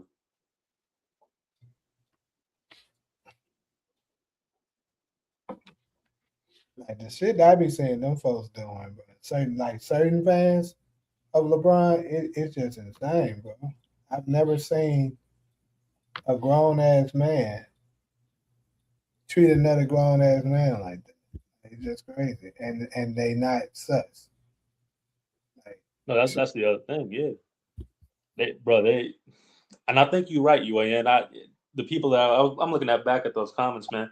I think they was just LeBron fans, bro. I'm gonna be honest with you. gotta be, bro. Because I'm telling you, there's no way a real fan base could be ignorant enough to actually believe that. LeBron fans can do that shit. The infantry. Signing roster. But yeah, I'm about to go ahead and jump up off here, though. I know it's been a minute since I jumped on this channel for a live and shit. But I'm going to start doing them a lot more. All right, then. Especially when the season get here. it's it kind of brings some excitement to the league to see LeBron on a new team for us to root for his ass to lose again. UAN, bro, you finna be cooking all season, huh? It actually, it actually feel good to not be rooting for the Lakers to lose no more. I can actually go to the games in LA and actually want them to win. That's gonna break my heart, bro. You're gonna be on my team, bro. You're gonna bring all his fans, bro. It's gonna be tough. Yeah, hang in there, man. Hang in there. He only gonna be there for 2 years. It's gonna be tough, man. I can't do it. I'm finna just lock myself up in the basement and just watch VHS tapes of 2000s basketball.